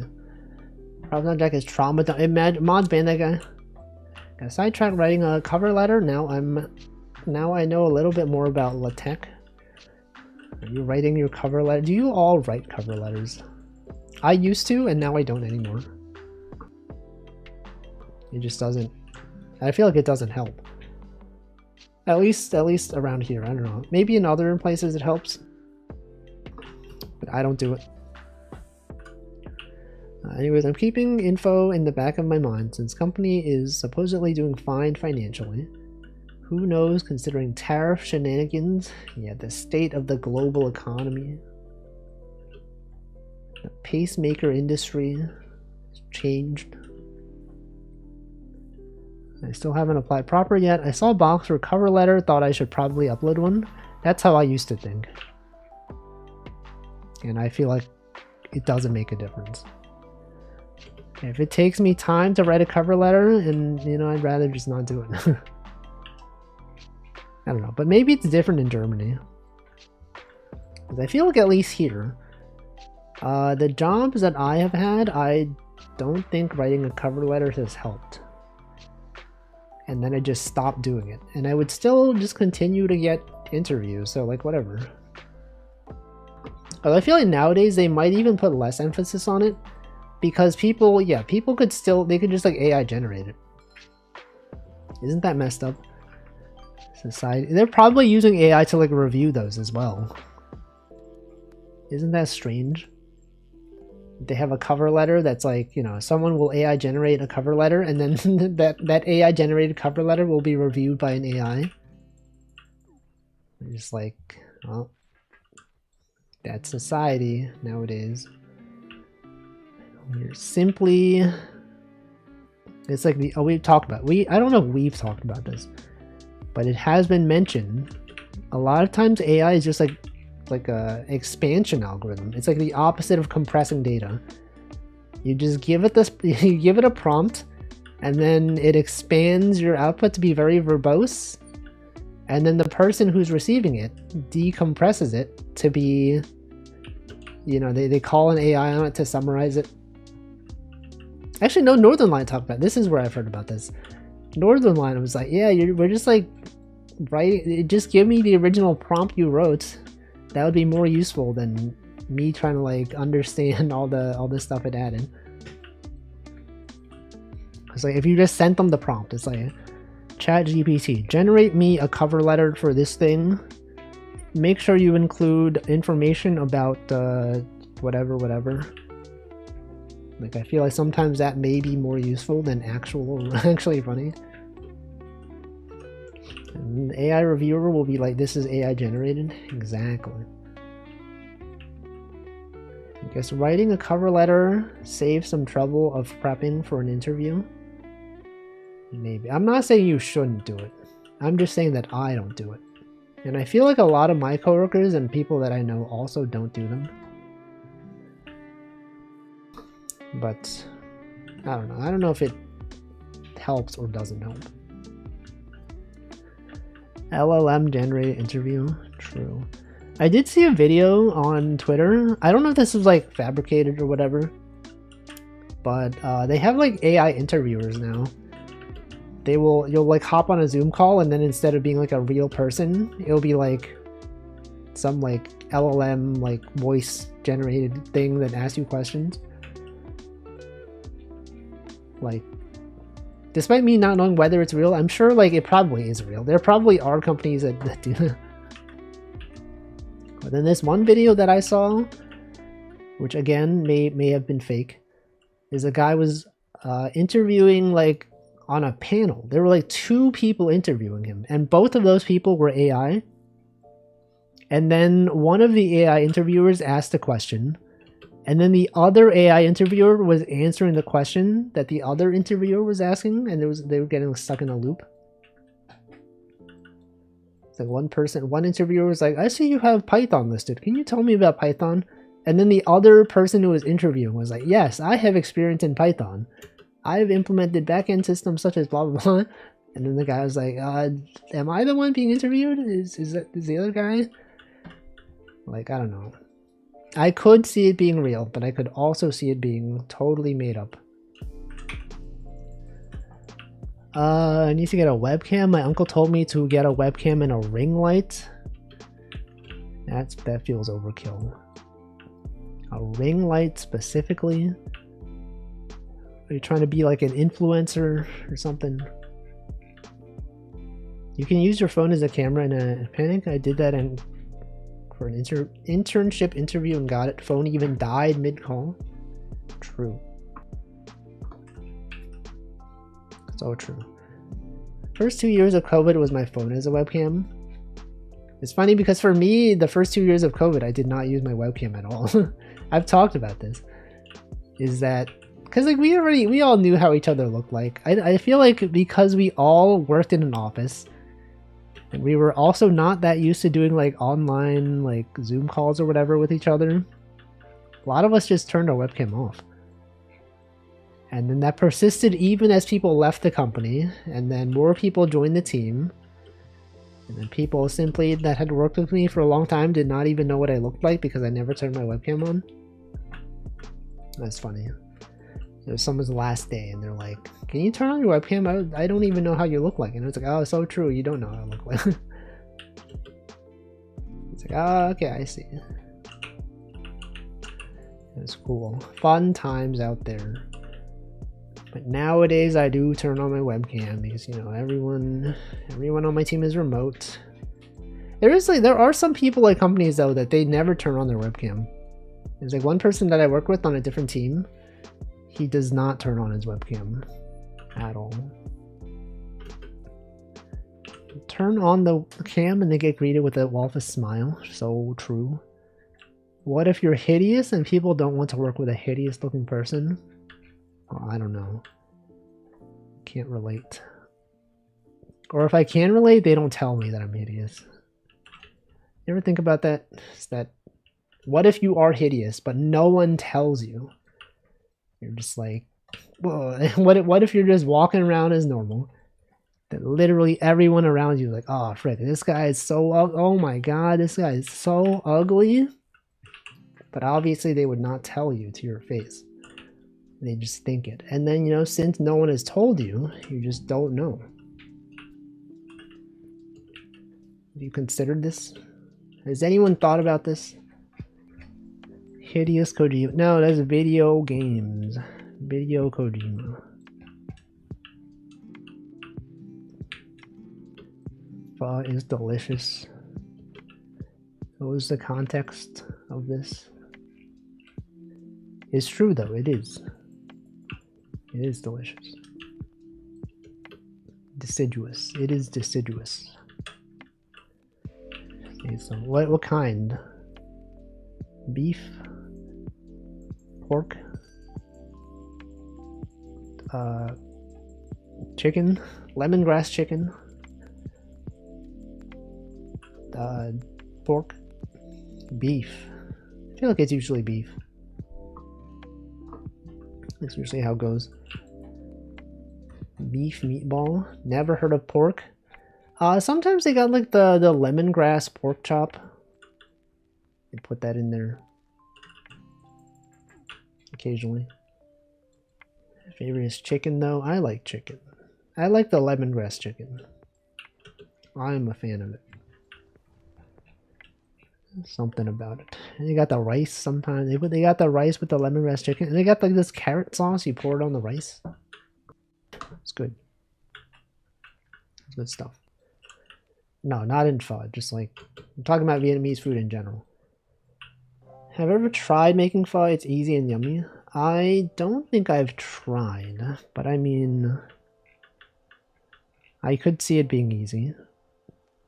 You just get the broth. You get the noodles. And you put the noodles in the broth. Oh, that's me. Well, that's so good. What the heck? Some good art. Thank you. Thank you, Lastabaka, for drawing this art of me, specifically. What if it's not me? What if it's actually just someone that happens to look similar to me, but it's not actually me?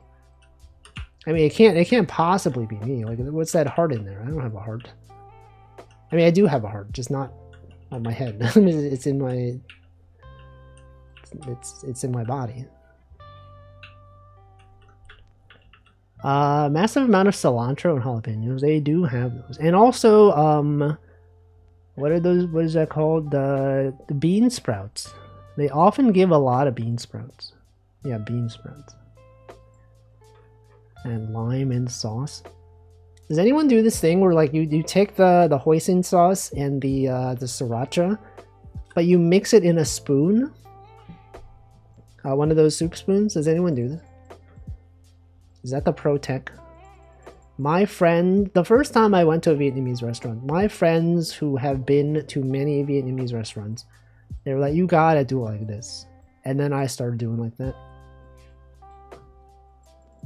I did it since you mentioned it before. See, I've been influencing people. Yes, and then I dipped the meat in. Exactly. Do you use that as a dip or put that into the broth? No, I use it as a dip.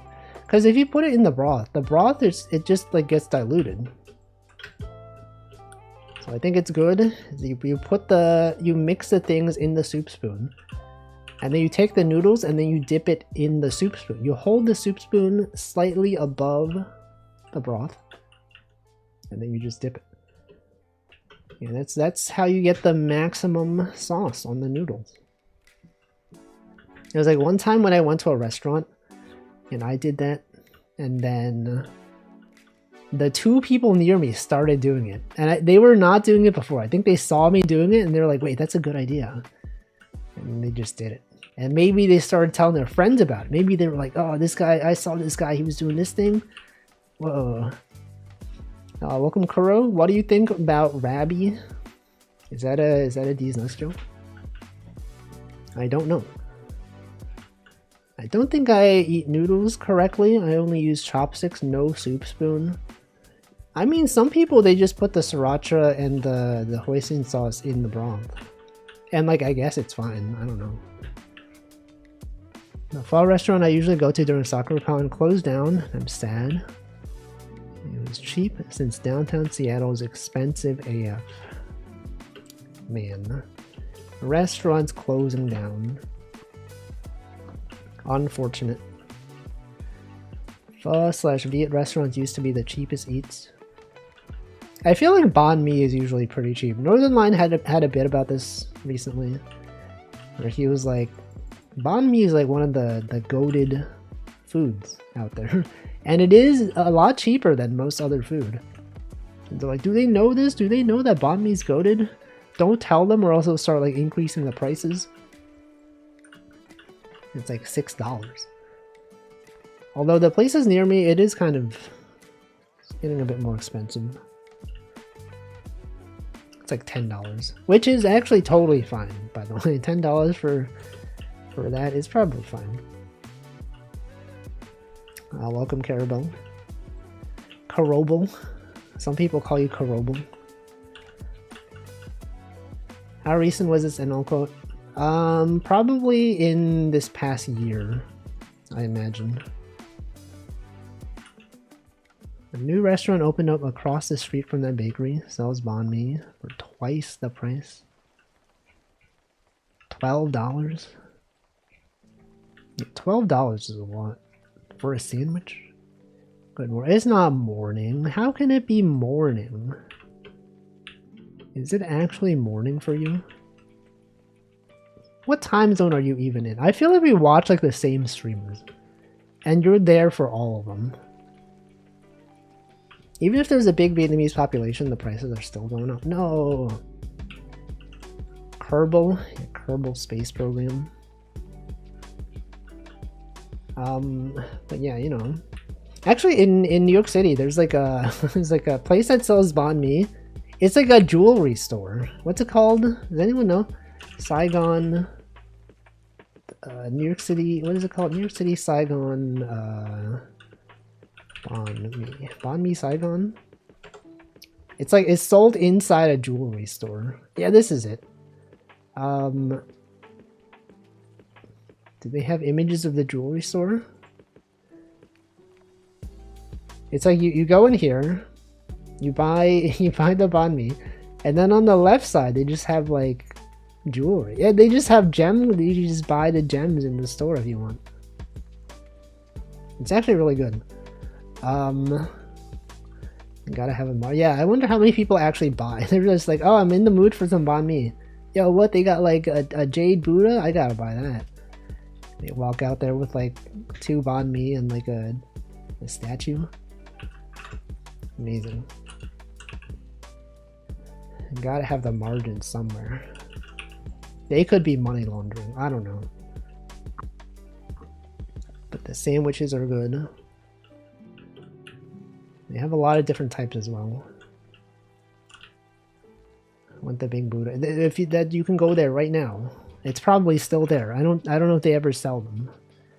But look, it looks so good, right? You got different types. You've got this. I don't even know what that is. The classic banh mi.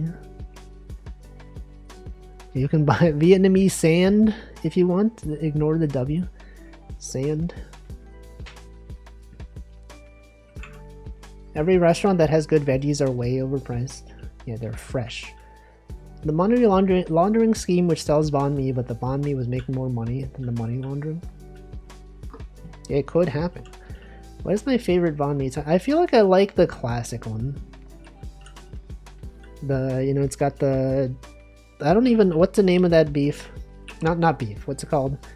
It's like a pork... It's like beige. Is that just like Vietnamese ham? Sauce? I don't even know what it is. Yeah, this thing. Whatever. It's got this thing. It's got like the cha siu or whatever it's called in Vietnamese. It's got this stuff. Cha lua. Is that what that is? Yeah. It's got that. It's got this stuff. It's pretty much this, I guess. And the pate. Imagine not having pate. I feel like that's what really makes it. The pate. The pate. Like chicken, I'm also a fan of tofu with the seasoned rice. I don't think I've ever had tofu banh mi. But chicken's also good. Actually, there's like one thing that is always nice. Is when you eat food, you buy food somewhere. And then someone else sees what you're eating and they're like, whoa, that looks good. Where'd you get that?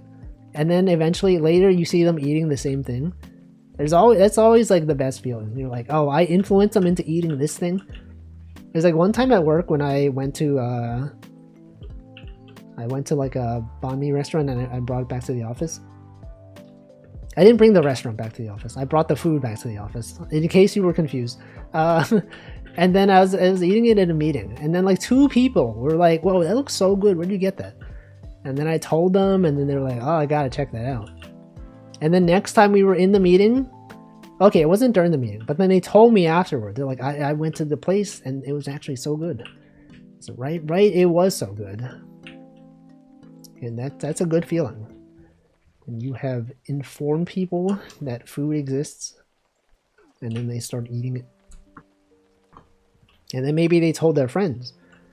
And maybe their friends were like, oh, I heard about this place. The thing that stopped me from eating banh mi was so long is the mayonnaise. 90% of banh mi I get in Canada has mayo on it. Every banh mi I have has mayo.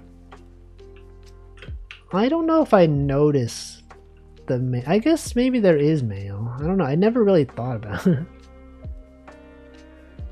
Guys, I have so much trash to throw away, but our trash room is... You have a trash room? What are you talking about? Your trash room? I wonder if there's banh mi with Kewpie mayo? Probably. That's true, but I don't notice. Yeah, is there mayo? I don't know. Traditionally it's pate, but not mayo. Do they have both? I feel like I rarely notice whether there's mayo in something, unless it's like a lot of mayo. I don't know if I actually realize that it's there. There's a very thin layer on top or under that pate, not traditional, but North America seems to do it. I mean, could you just ask them to like not put the mayo on it? Or would they be like, we can't make substitutions or whatever? Or is it because you don't know ahead of time? Because like, you've never been there, so you don't know whether they put it on there. And then when you get it, you're like, ah, man, mayo. And then maybe like if you ask to not get it, they get confused. They're like, what do you mean no mayo? We don't normally put mayo on this. I could see that being confusing. It's like if you order pizza and you're like, can I get the pizza but like with no blood on it? And they're like, what do you mean? There's usually no blood on it. Can I get like the pork sandwich but like no blood, please? Okay. Some very tall apartments have rooms to put trash in. It's not all the way on the ground level. I see. Gardenless pizza. It's like that Vine, not Vine, that TikTok or whatever, of people ordering food with like half a pound of poop on it. And they're like, hey, let me get a bacon, egg, and cheese. Put a half a pound of poop on it. Northern Lion has referenced it several times. Classic. Did you hear about the this is related to trash in apartment buildings. There's like a building, like a really tall building in New York where they have like a trash chute. You put your trash in it, it like drops down. But like the building is so tall that I think the trash, like when it hits the floor, it does like this really loud like gunshot sound effect or something because of the momentum. Is that true? Am I making this up? NYC building trash chute. What do I search for here? Building with loud trash chute. It's called, yeah, that's why it's called the chute. Loud. Loud explosion. Am I making this up? No, this is real. I can't find it, but I saw a video about it. And surely they wouldn't make it up. Also, welcome Styler Gear. I love banh mi, don't like the mayo. I never thought about it. I didn't even realize there was mayo. Trash chute. My old place had a garbage chute, but it was very damp landing. I see. The town around me that orders so much pizza, you'll be fined for throwing a pizza box in the trash? Then what are you supposed to do with it then? How do you even dispose of the pizza box?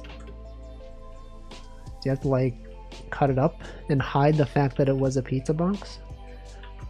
Just pretend it was like some other cardboard box? I don't know. Also, you can use that information to find out where you live. There's a town near him. Did just someone write that down? I don't know why I said him. I don't know why I assumed. I'm gonna say them instead. I should have said them.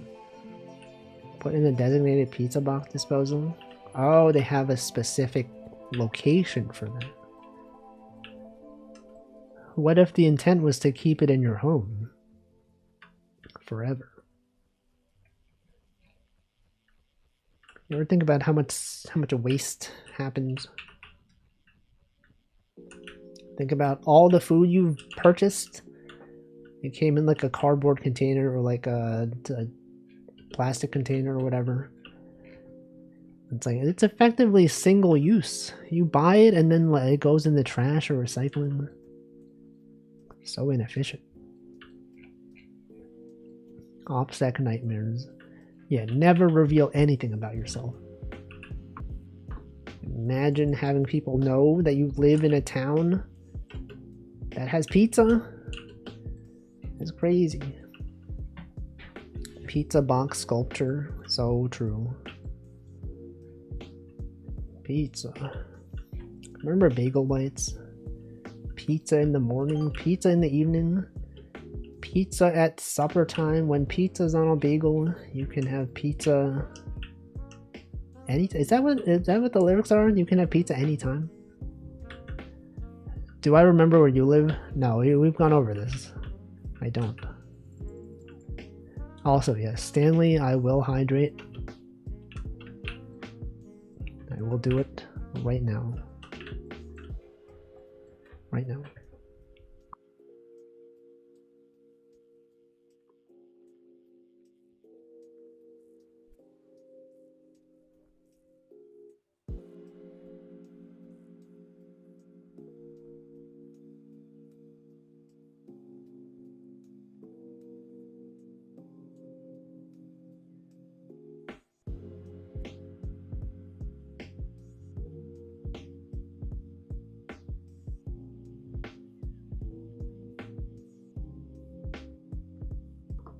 Alright, I've done it. He lives on Mars? No. He lives in Germany. But his question was like, what specific part of Germany? That, I don't know. It's simply I just don't know. And I'm not really that interested in finding out. Mars, Germany? Mars Bar? Mars the chocolate company? Marzipan? How do I maximize a good bread and good sausage trip in Germany? You can go to the bread factory. You can go to the sausage factory, perhaps. You could perhaps go during Oktoberfest. Don't they often have like a lot of sausage available? Yo, new VTube Studio at everyone. VTube Studio 132 is now released. This update adds split live 2D items. Items you can really wear.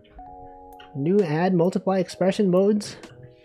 You can pin stuff to other people during collabs and more. Denchi, he's done it once again. You can probably go anywhere but Bavaria. It's pretty solid in general. I would say it's pretty, I hope it's pretty solid. It'd be weird if it was pretty liquid or gaseous. Am I right, guys? If you have friends or family there, they will feed you sausage. But what if they don't? Dante truly is the strongest VTube Studio dev. I mean, he's the only VTube Studio dev. There's no one else doing it. It's just him. He fed our relatives lots of sausages. What is the best one, though? He's the only one. He's also the weakest one, if you think about it. As he's the only one. Imagine being the strongest and the weakest. Imagine being good The local sausages? Yeah, but I don't know where that is. So there. Classic Wolfie with the name every X question. That was not the question. I didn't say name every sausage. I just said what's the best one, which is totally different. That's a totally valid question. It's actually a pretty good question though. I feel like I do ask that a lot in streams, like as a chatter. And you can use this advice as well. If someone is talking about something, you could ask them what their favorite that thing is. And they will usually have something to say. And I think, you know, it gives them a chance to talk about things they enjoy. You know, someone said they went to this place, and you're like, what was your favorite thing when you went there? And then they go, oh yeah, this thing, I love this thing. And then that's when you post the noted emote. Nuremberg? Okay, you live in Nuremberg then. Okay, you have mentioned that. I believe you have mentioned that. Now I remember all the times you've mentioned it. I'm like, oh yeah, okay. Pork food misrepresenting the stream's words, yeah. Hey, what's your favorite time that you've misrepresented the streamer's message that they've stated? Things that they've said that you totally just misconstrued? I like the time when streamer says something and then I said, streamer hates us. They hate this thing. I can't believe they hate us. They're ending stream. They must hate us. I don't actually say that often. I don't think I've ever said that actually. Why am I'm just making stuff up. Have I ever said streamer hates? I don't think I have. That's a thing that Mint Phantom's chat says, right? I'm not really a chatter nowadays. Every third chat message. I tend to purposely mishear things. Last time I laughed out loud was during the stream was earlier today. Yeah, but what was it? What did they say? He hates us.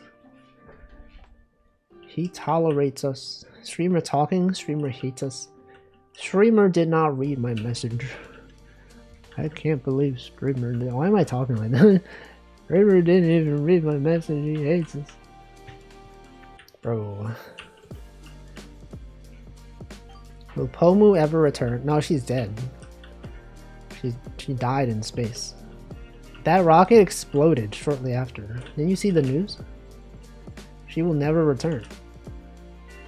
She's gone forever.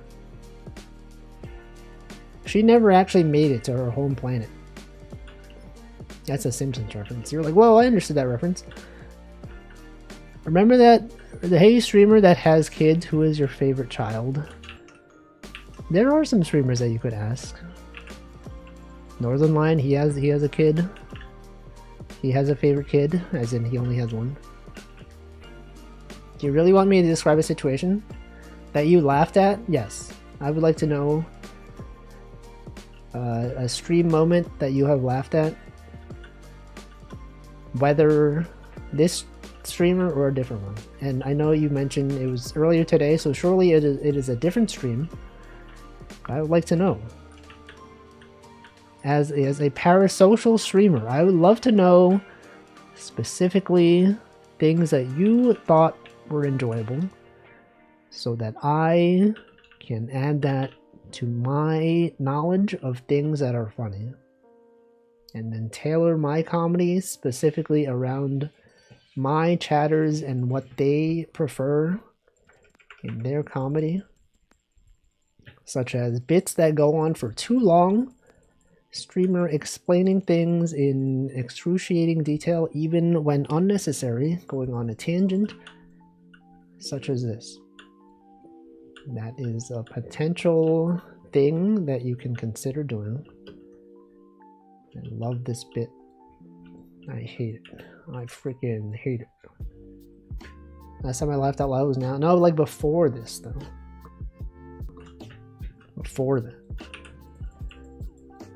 I do feel like sometimes I get like mannerisms of speaking from other people I watch. Like sometimes the way that Chocojack says things, I feel like I say things sometimes that are resembling. Like the way, I don't know, I can't describe it specifically. But like intonation in some sentences, like streamer hate, no, she doesn't say that. What am I saying? Streamer hate, she hates us. She doesn't talk like that. What am I saying? The next time it happens, I will try to remember. I'll point it out. Because there's like a very specific way of saying things that I don't know. Something. Me when streamer says things. Yeah, like that. See, sometimes is that it? Does that recall any? I can't even. What's going on? Words. Does anyone even know? Have any of you picked up mannerisms from streamers you've watched? I feel like I've picked up some Northern Lion-isms. Sometimes he'll just say things in a certain way. And I will also say it in a similar cadence. Like back when Team Unity was a thing, they would say, let's go, but it wasn't specifically let's go. It was like, let's go. They said it like that. And every time I saw someone say let's go, I imagine it with that intonation. But then I realized that when people said it, they were talking about DaBaby. There's like a rapper named DaBaby or something, and he says, let's go. But I always, like, I don't know how he says it, so I could not imagine it. But I always imagine it as, let's go. Decroded, that is a word that he says.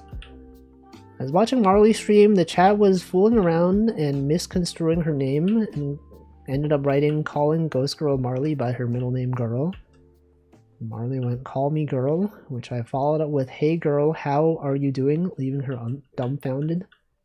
Classic moment when you tune into the stream and you call them by their name. That is not actually their name.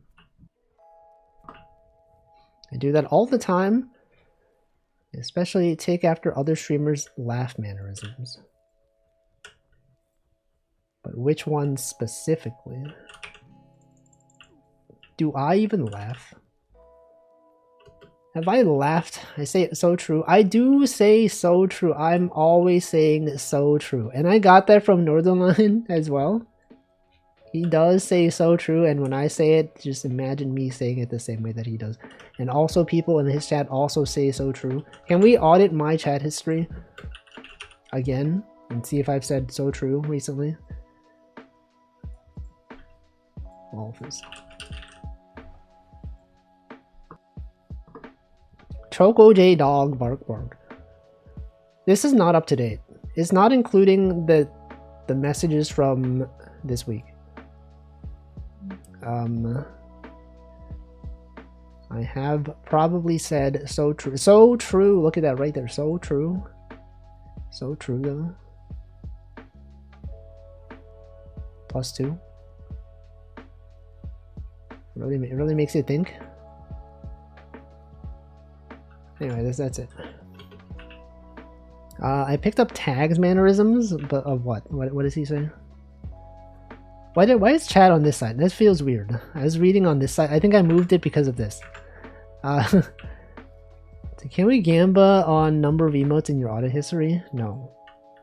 Because I don't think they track that. I was watching Kuro's birthday today. Someone gave him a Minions happy birthday card that said, "You're one in a minion. Happy birthday, Julian." And Julian is not his name. So he was confused. He just doesn't know that his name is Julian. What if it was Julian? But he was simply pretending to not be Julian. We're like, whoa, that's not, guys, that's not me. That's totally not my name. Definitely not. People clap. Imagine clapping. What is your go-to clapping emote? What is, if you had a clapping emote, a situation where you clap at something the streamer has said or done? That one. Those ones. Might sometimes write streamer verb elaborate rest of sentence. What is an example of that? Okay, you can't pinpoint it, but like streamer verb. Streamer go. Streamer something. Shrimply do X I picked up from this stream. I don't even say shrimply that much. I used to. I have not really said shrimply recently. I mean, I did just like 5 seconds ago, but like before that, I don't remember the last time. Depends on mood. Honestly, Wolfie emotes are 90% of my Discord used emotes. Wow. It's a lot of percentage. People do enjoy them. Streamer, go fish. Streamer, why aren't you doing this? Streamer will just go and invent time travel? Is that something? Is that something? Sometimes I do like to just say streamer. And I feel like it gives an air of like sarcasm, you know? Sometimes I'll just say a great joke streamer. But sometimes it is a legitimate compliment. Sometimes someone will say a good joke and I will say good joke streamer, and they might think I'm being sarcastic. But I actually thought it was really funny. I just happened to think it would be funnier if I said streamer. Good joke streamer. Streamer, you missed the thing. Streamer, you missed the tinted rock, by the way. Oh, the pot play. Oh, he did this again. Streamer, stop being parasocial. Streamer. My streamer would never. Does anyone say my streamer? Some people do that. Like when the streamer is like winning, if they like are in a competition and they win, and people will say my streamer. My streamer. Does anyone do that? That's my goat. They're goated. I like the hyperclap emote when I have access to it, but I just go with the default clap emoji. What the? Classic. Streamer, you're not doing. You don't even know the meta. Welcome, Diego. My streamer. Who is your streamer? If you had a my streamer, who would that streamer be? For me, it's Northern Lion. That's my streamer right there. Pot playing Tinted Rock. Tinted Rock is not that old. Me? What? That's crazy. Imagine watching a Wolfie stream. Cringe. Oh my, streamer. I am always earnest. I never joke. Are you sure about that? Is this real? Chad, is this real? Like a mom proud of her son. For me is promo of other streamer redacted. Mods ban that guy. He named another streamer. Get out of here. This was simply a test to demonstrate that you are loyal to me, the streamer. The correct answer is to name the streamer that you're watching. Obviously, it's like, oh, obviously it's you, streamer. It can't be. You know, the best streamer, obviously. I'm joking. Are you Library of Eternal? Your alter ego? No, that guy's too weird. That guy's too strange. I think on Mint streams they say VTuber, which I think is sillier. They do say that. They're like, VTuber, why? VTuber hates us. VTuber, why? This chat doesn't actually have a rule against talking about other streams. It doesn't. I don't care if you talk about other streams. The only exception is that if you are not a regular user and you just come into my chat to ask me about another streamer, I think that's weird. But if you like are someone that is like around, you know what I mean? It's like when people show up for the first time and then the only thing they ask is about like Amelia Watson. I'm like, oh, okay, like I don't know, you're just here because of this. Well, you know, if you're like a chat member, it's fine. You can talk about it vacuously. We talk about her all the time. We literally talked about her today. Literally. It's not her. He hates vacuously. He brought up vacuously simply to mention that she's not his streamer or whatever. Can't believe this. Streamer, you did not drink soda. Wolfie can't be librarian because he doesn't have a wife. Yeah, librarian doesn't have a wife. Exactly. You didn't say that, but why did you mention her and then say that it's not her? That is not your streamer. Can talk about NL? We always talk about NL. He's like the GOAT. Wolfie, have you watched this Wolf's guy stream? That's cringe. That guy's cringe. Can't be watching that guy. If you watch that guy, get out of my chat. Ban that guy. Librarian gifted subs here. Wolfie would never gift himself subs. I've gifted many subs to myself. And maybe that is the point that you're making, that I have gifted subs to myself. Hey Wolfie, are you drawing small on me today? Hey Wolfie, are you ever going to draw ever again? So people don't think she is, because I just talked about her after redacting a streamer. We're given very mixed messages here. I don't know what you mean. You can gift yourself subs. You can gift yourself subs anonymously. Yes. You can also not even anonymously. You can actually just gift yourself subs, just like for real. Some people do it like when people win competitions. Like I know, like if you win like a marbles on stream race, sometimes the streamer will be like, winner of this gets a gifted sub or whatever. Things like that happen. And people do join in hopes to win. And sometimes when the first place person already has a sub, then it goes to someone else. You laugh, you lose, gift subs if streamer laughs. Do people watch those? I don't know if I've ever seen someone do one of those streams. I mean, well, okay, Choco Jax has, but it wasn't like that she loses. It's just that she does not really laugh at videos, so I don't know. Double it and give it to the next guy. Double what? Double the laughter and the joy. Double the gift subs. There is a streamer I follow. The person has what? There is a streamer I follow. The person has gifted me a sub redeem. Oh, they have. Okay, I see. That they have a redeem that is gift the person who redeemed it a subscription to another channel or to them. I would assume. I guess it would be to them. Sure. Imagine having channel point redeems that are worth it. I've seen those at 100k. Maybe.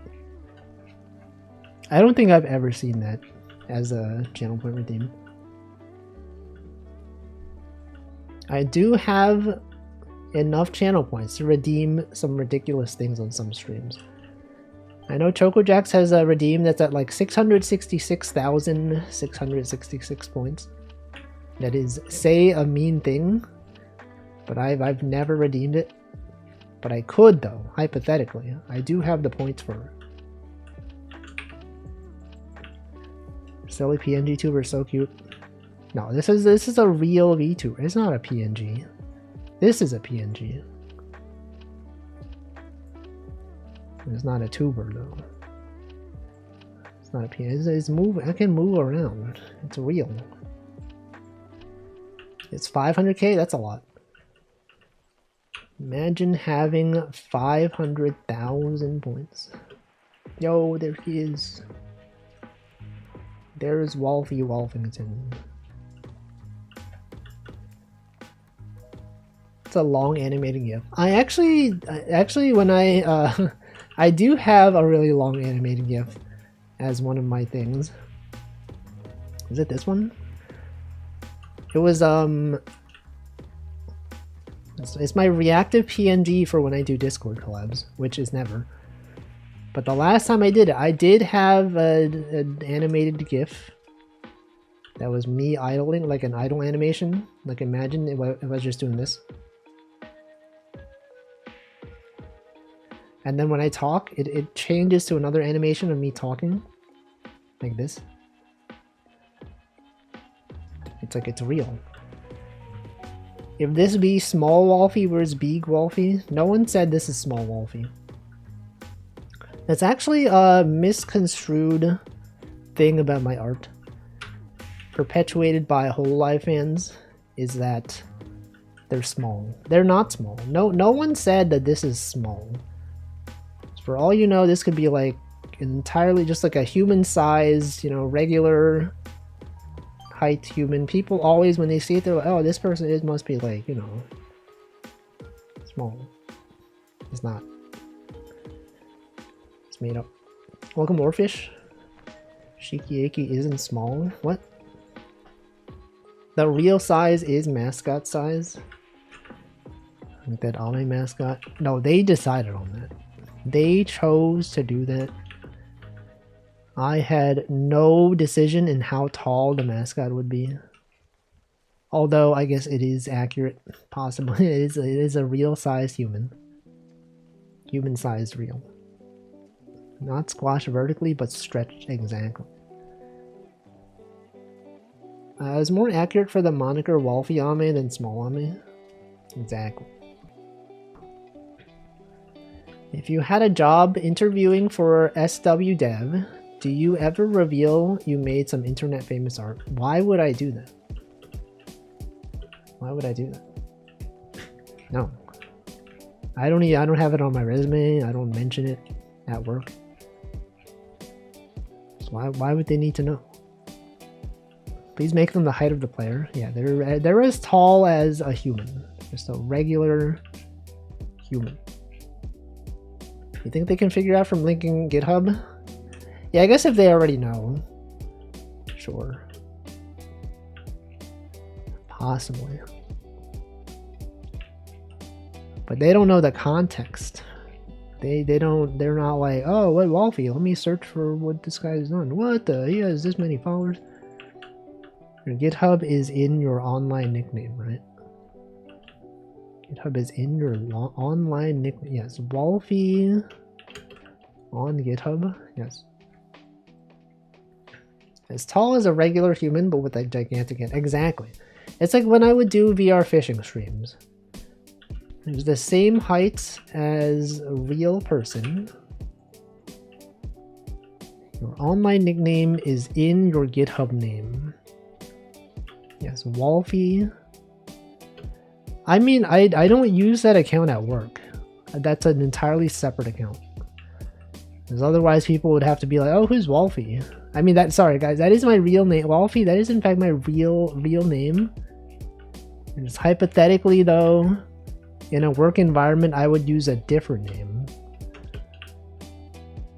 Obviously. Clearly. Wolfie, yeah, Wolf IE. Leak, real name, doxed. He's been doxed. I was gonna say loxed. Leaked and doxed. Loxed. This guy's name was Loxed. Yeah, Wolfie Wolfington. Your HR knows it. Do they? The recruiters know it. It's listed. As they will check it. They're like examples of open source software. He has worked on this. On this thing. Locks with a bagel. Can't believe I typed 6 random keys and it's no, it was Wolfes. Wolfie is it's an alteration of Wolfes. The Wolf of Wolf Street, Wolfie Street. Anyway, that's life. Would you though, if you were known for something online, would you put it on your resume? Before I had any work experience, I think I did write like, oh, has self-published books in in Japan for like whatever. I remember that stuff. Do you think I should link my GitHub when all I did on it was keep my dot files and submitted a pull request to OBS? I mean, maybe the OBS thing would matter. What the lore? Yes. Classic. The early days. You know, it's like when you've never had a job or like any sort of like experience that's worth writing about on a resume. Like, what do you even write, right? I was like, oh, okay, I had like a website. I update a website with the daily like cartoons or whatever. I have sold comic books at a convention in Japan. I've published things, whatever. Things like that. Don't even have a website. No one has websites anymore. Everyone just has like Twitter, Instagram. Very rare for people to actually have their own website. Yeah, New Horizon. That's what it was. No one has blogs. It's all like micro blogs. People don't even know what a micro blog is. Twitter was like a micro blogging platform, and blogging isn't even a thing anymore. You know, there's like vlogs now, right? People know about vlogs, video logs, but people do not know about blogs. What's the deal? You know, there's people out there, they're like, I know what a vlog is. What the heck is a blog? I was literally in college before this. My only expertise was the bus timetable. Exactly. No one has blogs either. Blogosphere is no longer in today's vernacular, right? It doesn't exist. See, it's always said I kind of want to do blogging, but I get sidetracked with figuring out CSS, and it stopped me from blogging. Just write in Markdown. Just use like a predefined Markdown to HTML template. Just, you know, whatever. Use one of the default ones. You don't get it? I'm already on Astro. I don't even know what that is. Live journal. Zanga. I survived the MySpace era without ever getting a MySpace. I've never had a MySpace either. People's, how can you, even you can make your own RSS feed? True. And I had one. People's websites are just a link to social media websites. I mean, yeah, that's what my website is nowadays. Ever been to wolfie.card.co? Well, you can find all my links to websites that I might not even use necessarily anymore. I don't even use this anymore. This domain's gonna renew. It's been so long since I posted on here that the posts don't even show up anymore. There's nothing here. You can't even see it. And then I got this one. I still use this one. Is that the same as Linktree? Yes. I mean, I still post on here every day. Look, 18 hours ago. 1 day ago. 2 days ago. Look at all this art. It's still there. It's still real. Media. Every day. It's every day, bro. Patreon. Well, he's got a Patreon. You can pay him money. That's the wrong link. This is it. He's got a Patreon. Verifying you're human. Okay, I'm gonna close this because I'm not human. But you can feel free. I remember this channel. Remember when I posted 2 things on here and just never posted out 4 months ago?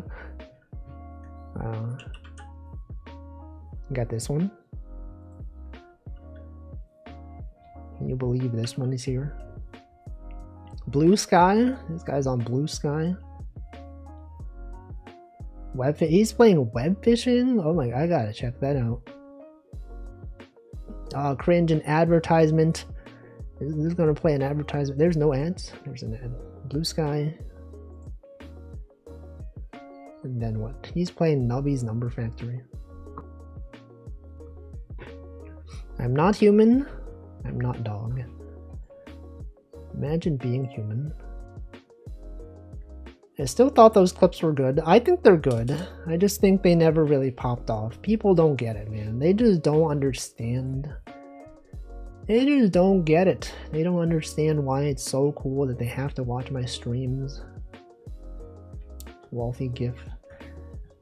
Yeah, there's no rewards on my Patreon. It's just if people want to give me money. And people did want to give me money.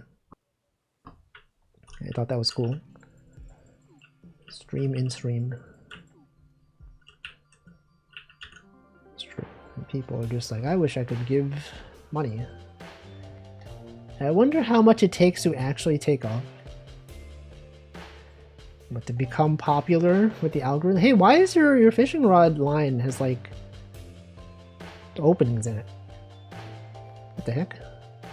Oh, is that a property of the spectral lore? I didn't know that. Thank you, Zoli, for the 29 months.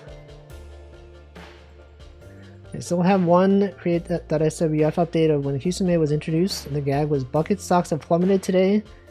If you own a bucket, it's practically worthless. She's frowning.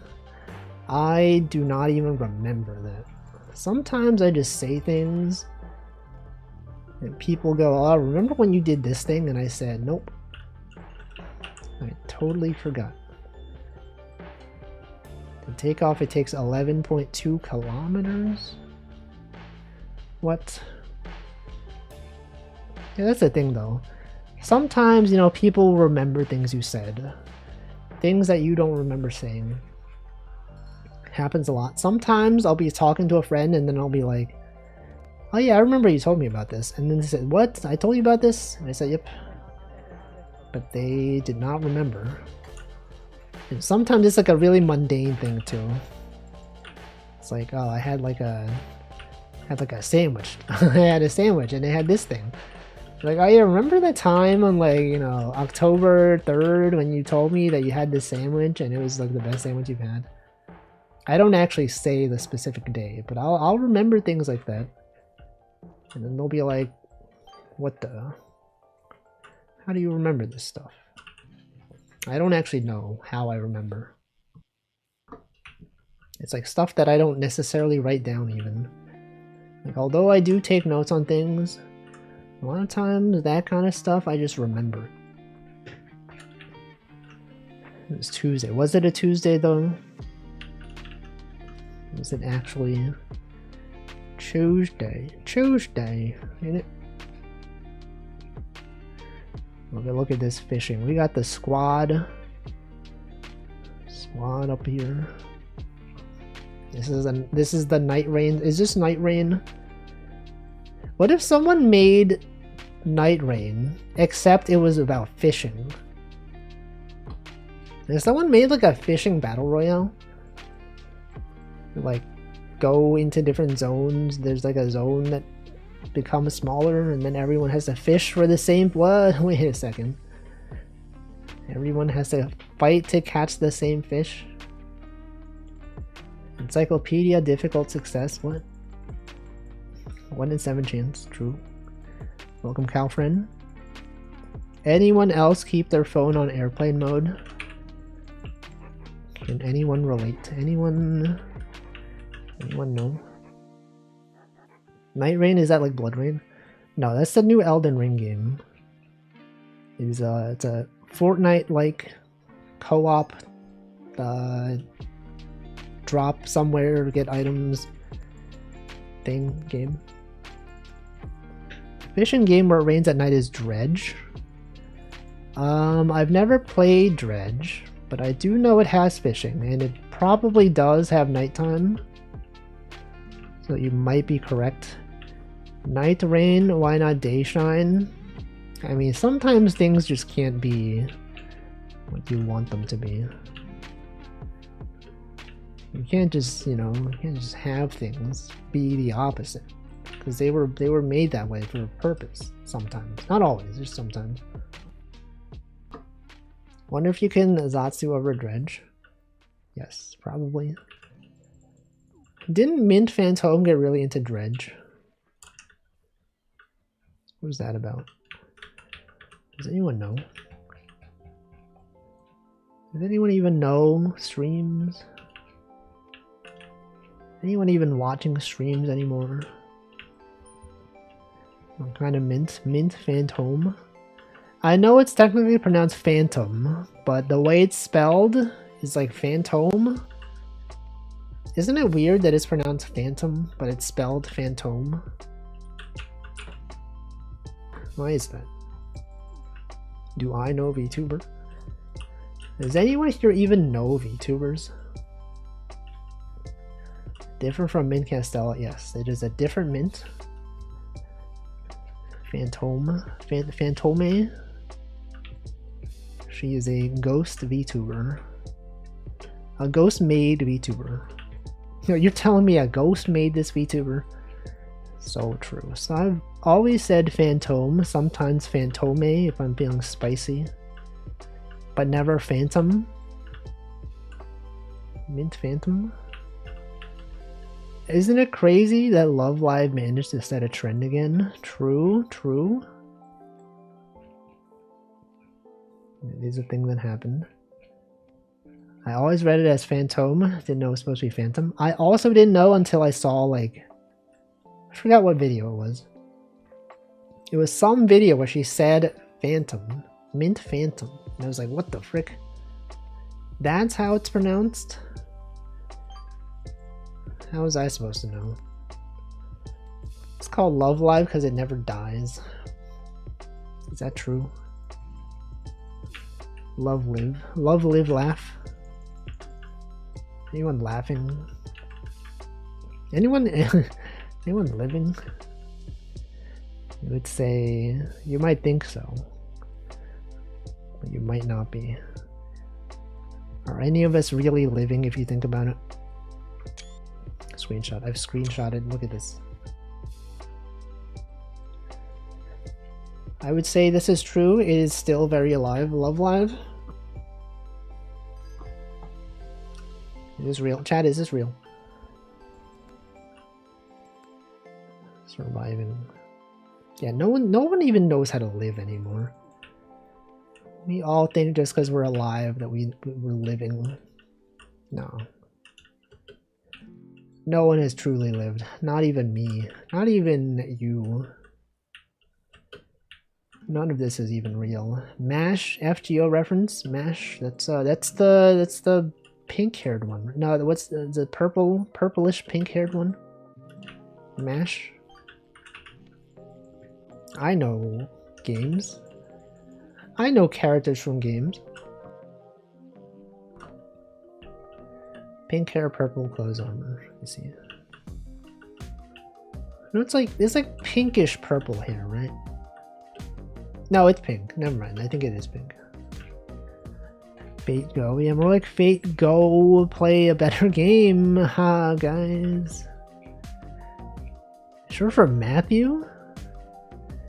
Mashu? What the? Does anyone play Gacha? Oh, here we go again. Talking about Gacha. He's always talking about Gacha. And every time he talks about Gacha, he has to mention that he's not playing Gacha anymore. There's no way. Mashu? I play Gacha. But why? Why would he do that? Bro. I forgot that there was dialogue in this game. I'm falling for Gacha. No! You're playing Yu-Gi-Oh! Master Duel? Reject waifus or return to packs? Doesn't Yu-Gi-Oh! Have like waifus though? Isn't like Dark Magician Girl, isn't that like a waifu? Don't they have like VTubers? Not every pack? Okay. Dragon Maid. I played Infinity Nikki until it became not good. Wait, did it become not good? I thought people loved that game. How did they ruin it? Dark Magician Girl, most famous waifu. Who do you think the most famous waifu is in all of like anime and anime adjacent things? Is there like one person specifically that you're like, oh, you think of, you know, anime waifu? It's gotta be this one. Ray. Oh yeah, Ray, a classic. Ray. No, I don't feel like I feel like I can't talk. I feel like Miku is not really like what people would consider like a waifu type character. I don't know what my criteria is specifically for this to be considered a waifu character. I don't know. Nami from One Piece? Haruhi? Is Haruhi a waifu? Like, I mean, I don't know. Maybe. I have no idea. Sakura? Misty? What? What about I don't even know. Bulma, Ray. Yeah, Ray. No, what about don't people often fight about like Rem and the other one from ReZero? Don't people, they're like, oh, Rem is totally waifu or whatever. That's a thing, right? ReZero. I've never watched ReZero, but I'm aware of. Okay, the other one? Who's the other one? I don't even. Who's Amelia? Is it Amelia? Rem and Amelia? Watson, but not Watson. People who are struggling like Lane, also those who aren't struggling also like Lane. What? Ram and Ram. Ram, Amelia. So true. It might be from a more popular anime like Dragon Ball or Naruto. I don't know if Dragon Ball really has that many like characters that people tend to like have as their waifu. I think Asuka more as the most famous tsundere, but I'd say most famous waifu counts a bit too. Yeah, I would say she's pretty well known. Bay Valentine.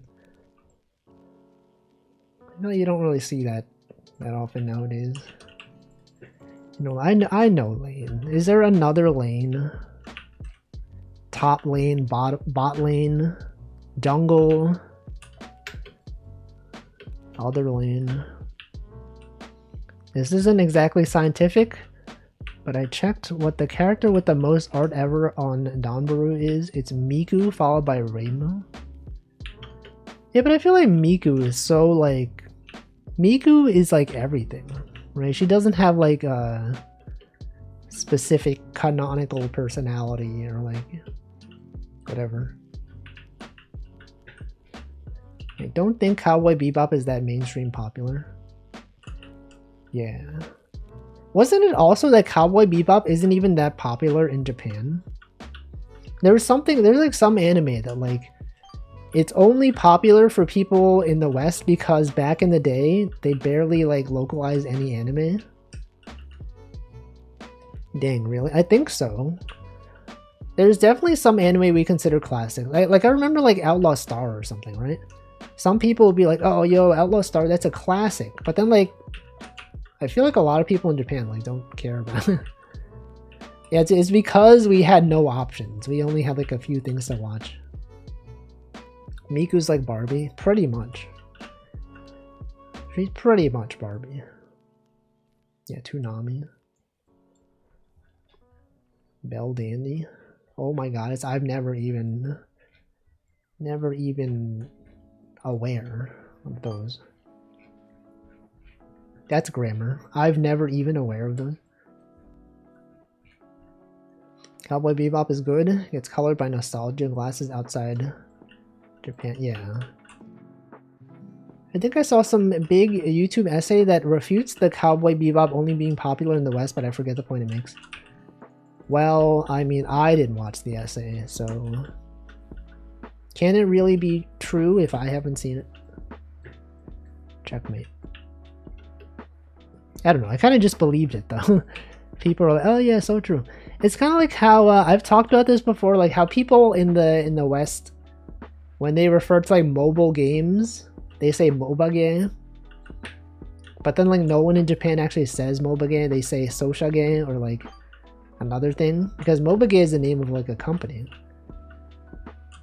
And then also like yaoi, right? Yaoi, people in Japan do not say yaoi. They say BL.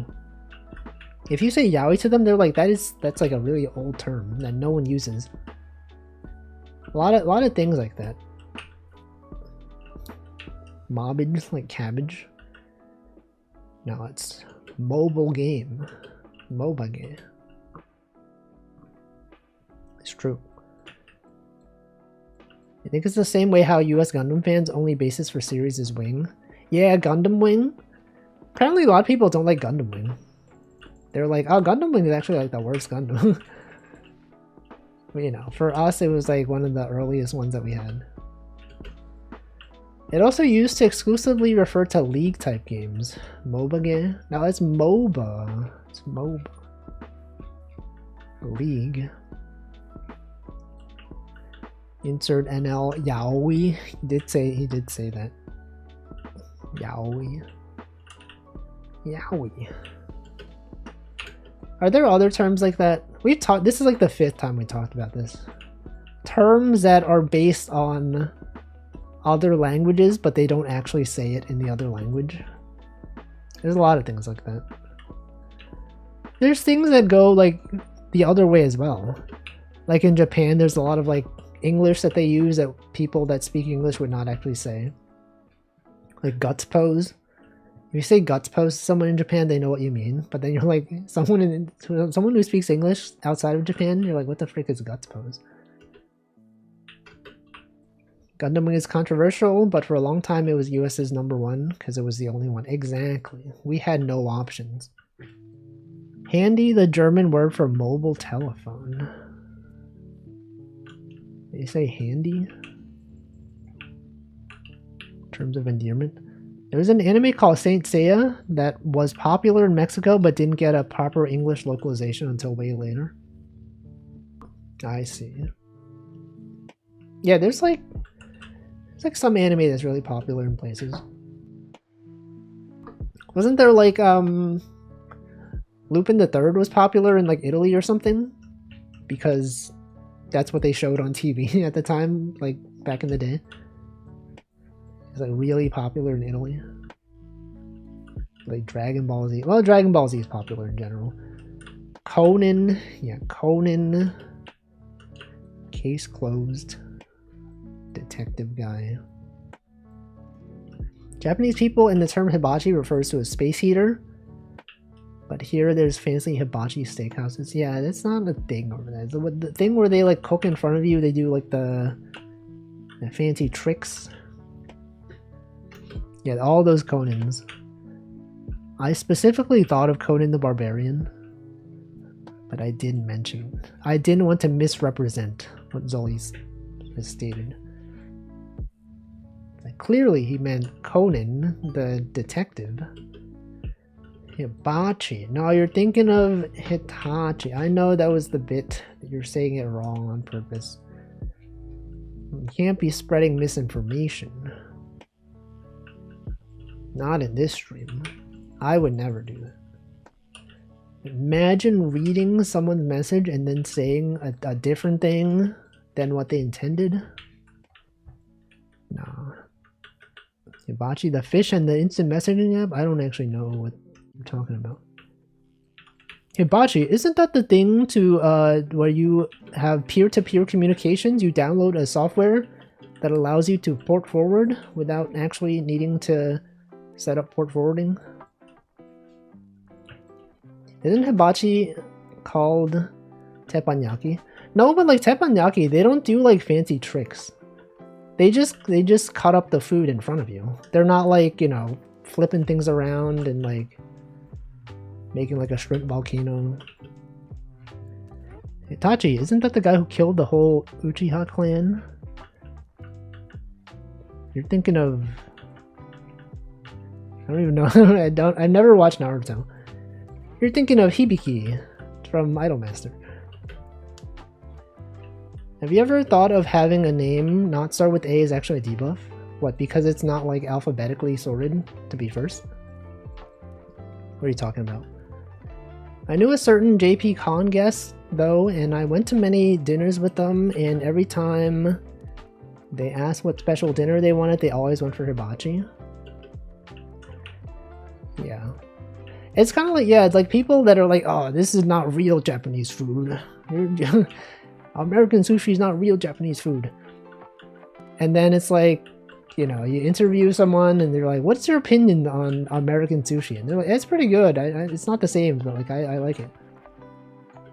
It's like when they interview like, how people say like Panda Express is not real Chinese food. And then they interview like, you know, young Chinese American people and they're like, this is not real, this is not authentic food, it's fake, I would never eat this. And then they interview like native like Chinese people that, you know, just They're just like, oh, actually, it is pretty good. I like this. Stuff like that. I haven't went a good flat top restaurant in ages. The grill. He's not even having people grill in front of him. Remember this being an NL rant? He probably has talked about this. Actually, he's probably talked about the exact video that I'm talking about. I probably also saw him talk about it on a clip. Panda is pretty alright. I've never had it. So I don't know. Welcome, Cliff. Forgot this game existed? Yeah, most people. Most people forgot. True answer is that people like stuff they're not used to. That's not true, necessarily. You got people that hate things they're not used to. I have a feeling most people hate things they're not used to. I don't know how true this is. For some people, yes. For many people, I totally did not notice that you've been chatting in the game. Minty Photon, I've used a gachapon machine recently. Can you land on that rock? Yes, you can in fact land on that rock. Hamflo has seen that video. I've seen the video. So true. Trying new stuff is always a challenge. Yeah, imagine trying new things. Strange thing to try. I didn't know what hibachi was before because I knew it as teppanyaki. Yeah, but there's like differences. There's that one Sbarro in NYC, and I do wonder how it has stayed in business in a place like NYC. Because it's in Times Square. And people that go to Times Square, they just see it and they go, oh, cool. Pizza, I know what that is. And then they eat it. I've even been there. As a kid, I'm pretty sure my dad has like been to that Sbarro and bought me a slice. And I had it and I thought it was pretty decent. I crave familiar. Exactly. People like things they're familiar with. It's like me. It's like why you know, when people go to a new city and you're like, why don't you try some of the local food? And they're like, there's like a Subway right there. I could simply just get Subway.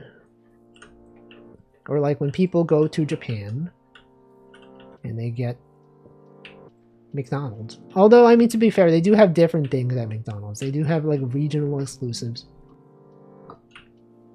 Like when I was in Japan, I did go to a Denny's. And it was unlike any Denny's that I've been to. They had like curry with chicken and other stuff that would not exist in US Denny's. McDonald's is safe, neutral, your friend. Is it though? Corporations, are they really your friend? First Kitchen, yeah, Wendy's is called First Kitchen in Japan, and people abbreviate it to be something that sounds like a swear. He hates fast food. I only like slow food. It's fast, it's bad. Anyway, I'm gonna end the stream. It is about time that I end my stream. Welcome, Nanodan. Corporations. What's that emote? Cuddle for Rage. That's a nice emote. Alright. Good stream. Swears? What's your favorite swear? I don't swear. I would never swear. Except by accident. Alright, anyway. Let's take a photo by this art. This is good art right here. Classic art. Bam. I have screenshotted it. Screenshotted again. Alright, that's gonna be it. I will save and quit. Actually, looking at this menu, I know how they did this now. As someone who has done UI in Godot, I'm like, okay, they got like this is a VBox container. They have they've set it up so that when you hover over it, it increases the style on this hover is specifically larger. Okay, I know. And then they have like, you know, this is vertically centered. It's got an anchor in the middle. Okay, I'm gonna quit the game. They've added bottom padding as well. Ooh, what the heck? This looks so nice. What is this? This is in Bolivia. Salar de Uyuni, Bolivia. Wow. It's so pretty. Has anyone been there? Anyway, okay, let's find out what day it is. Let's raid someone.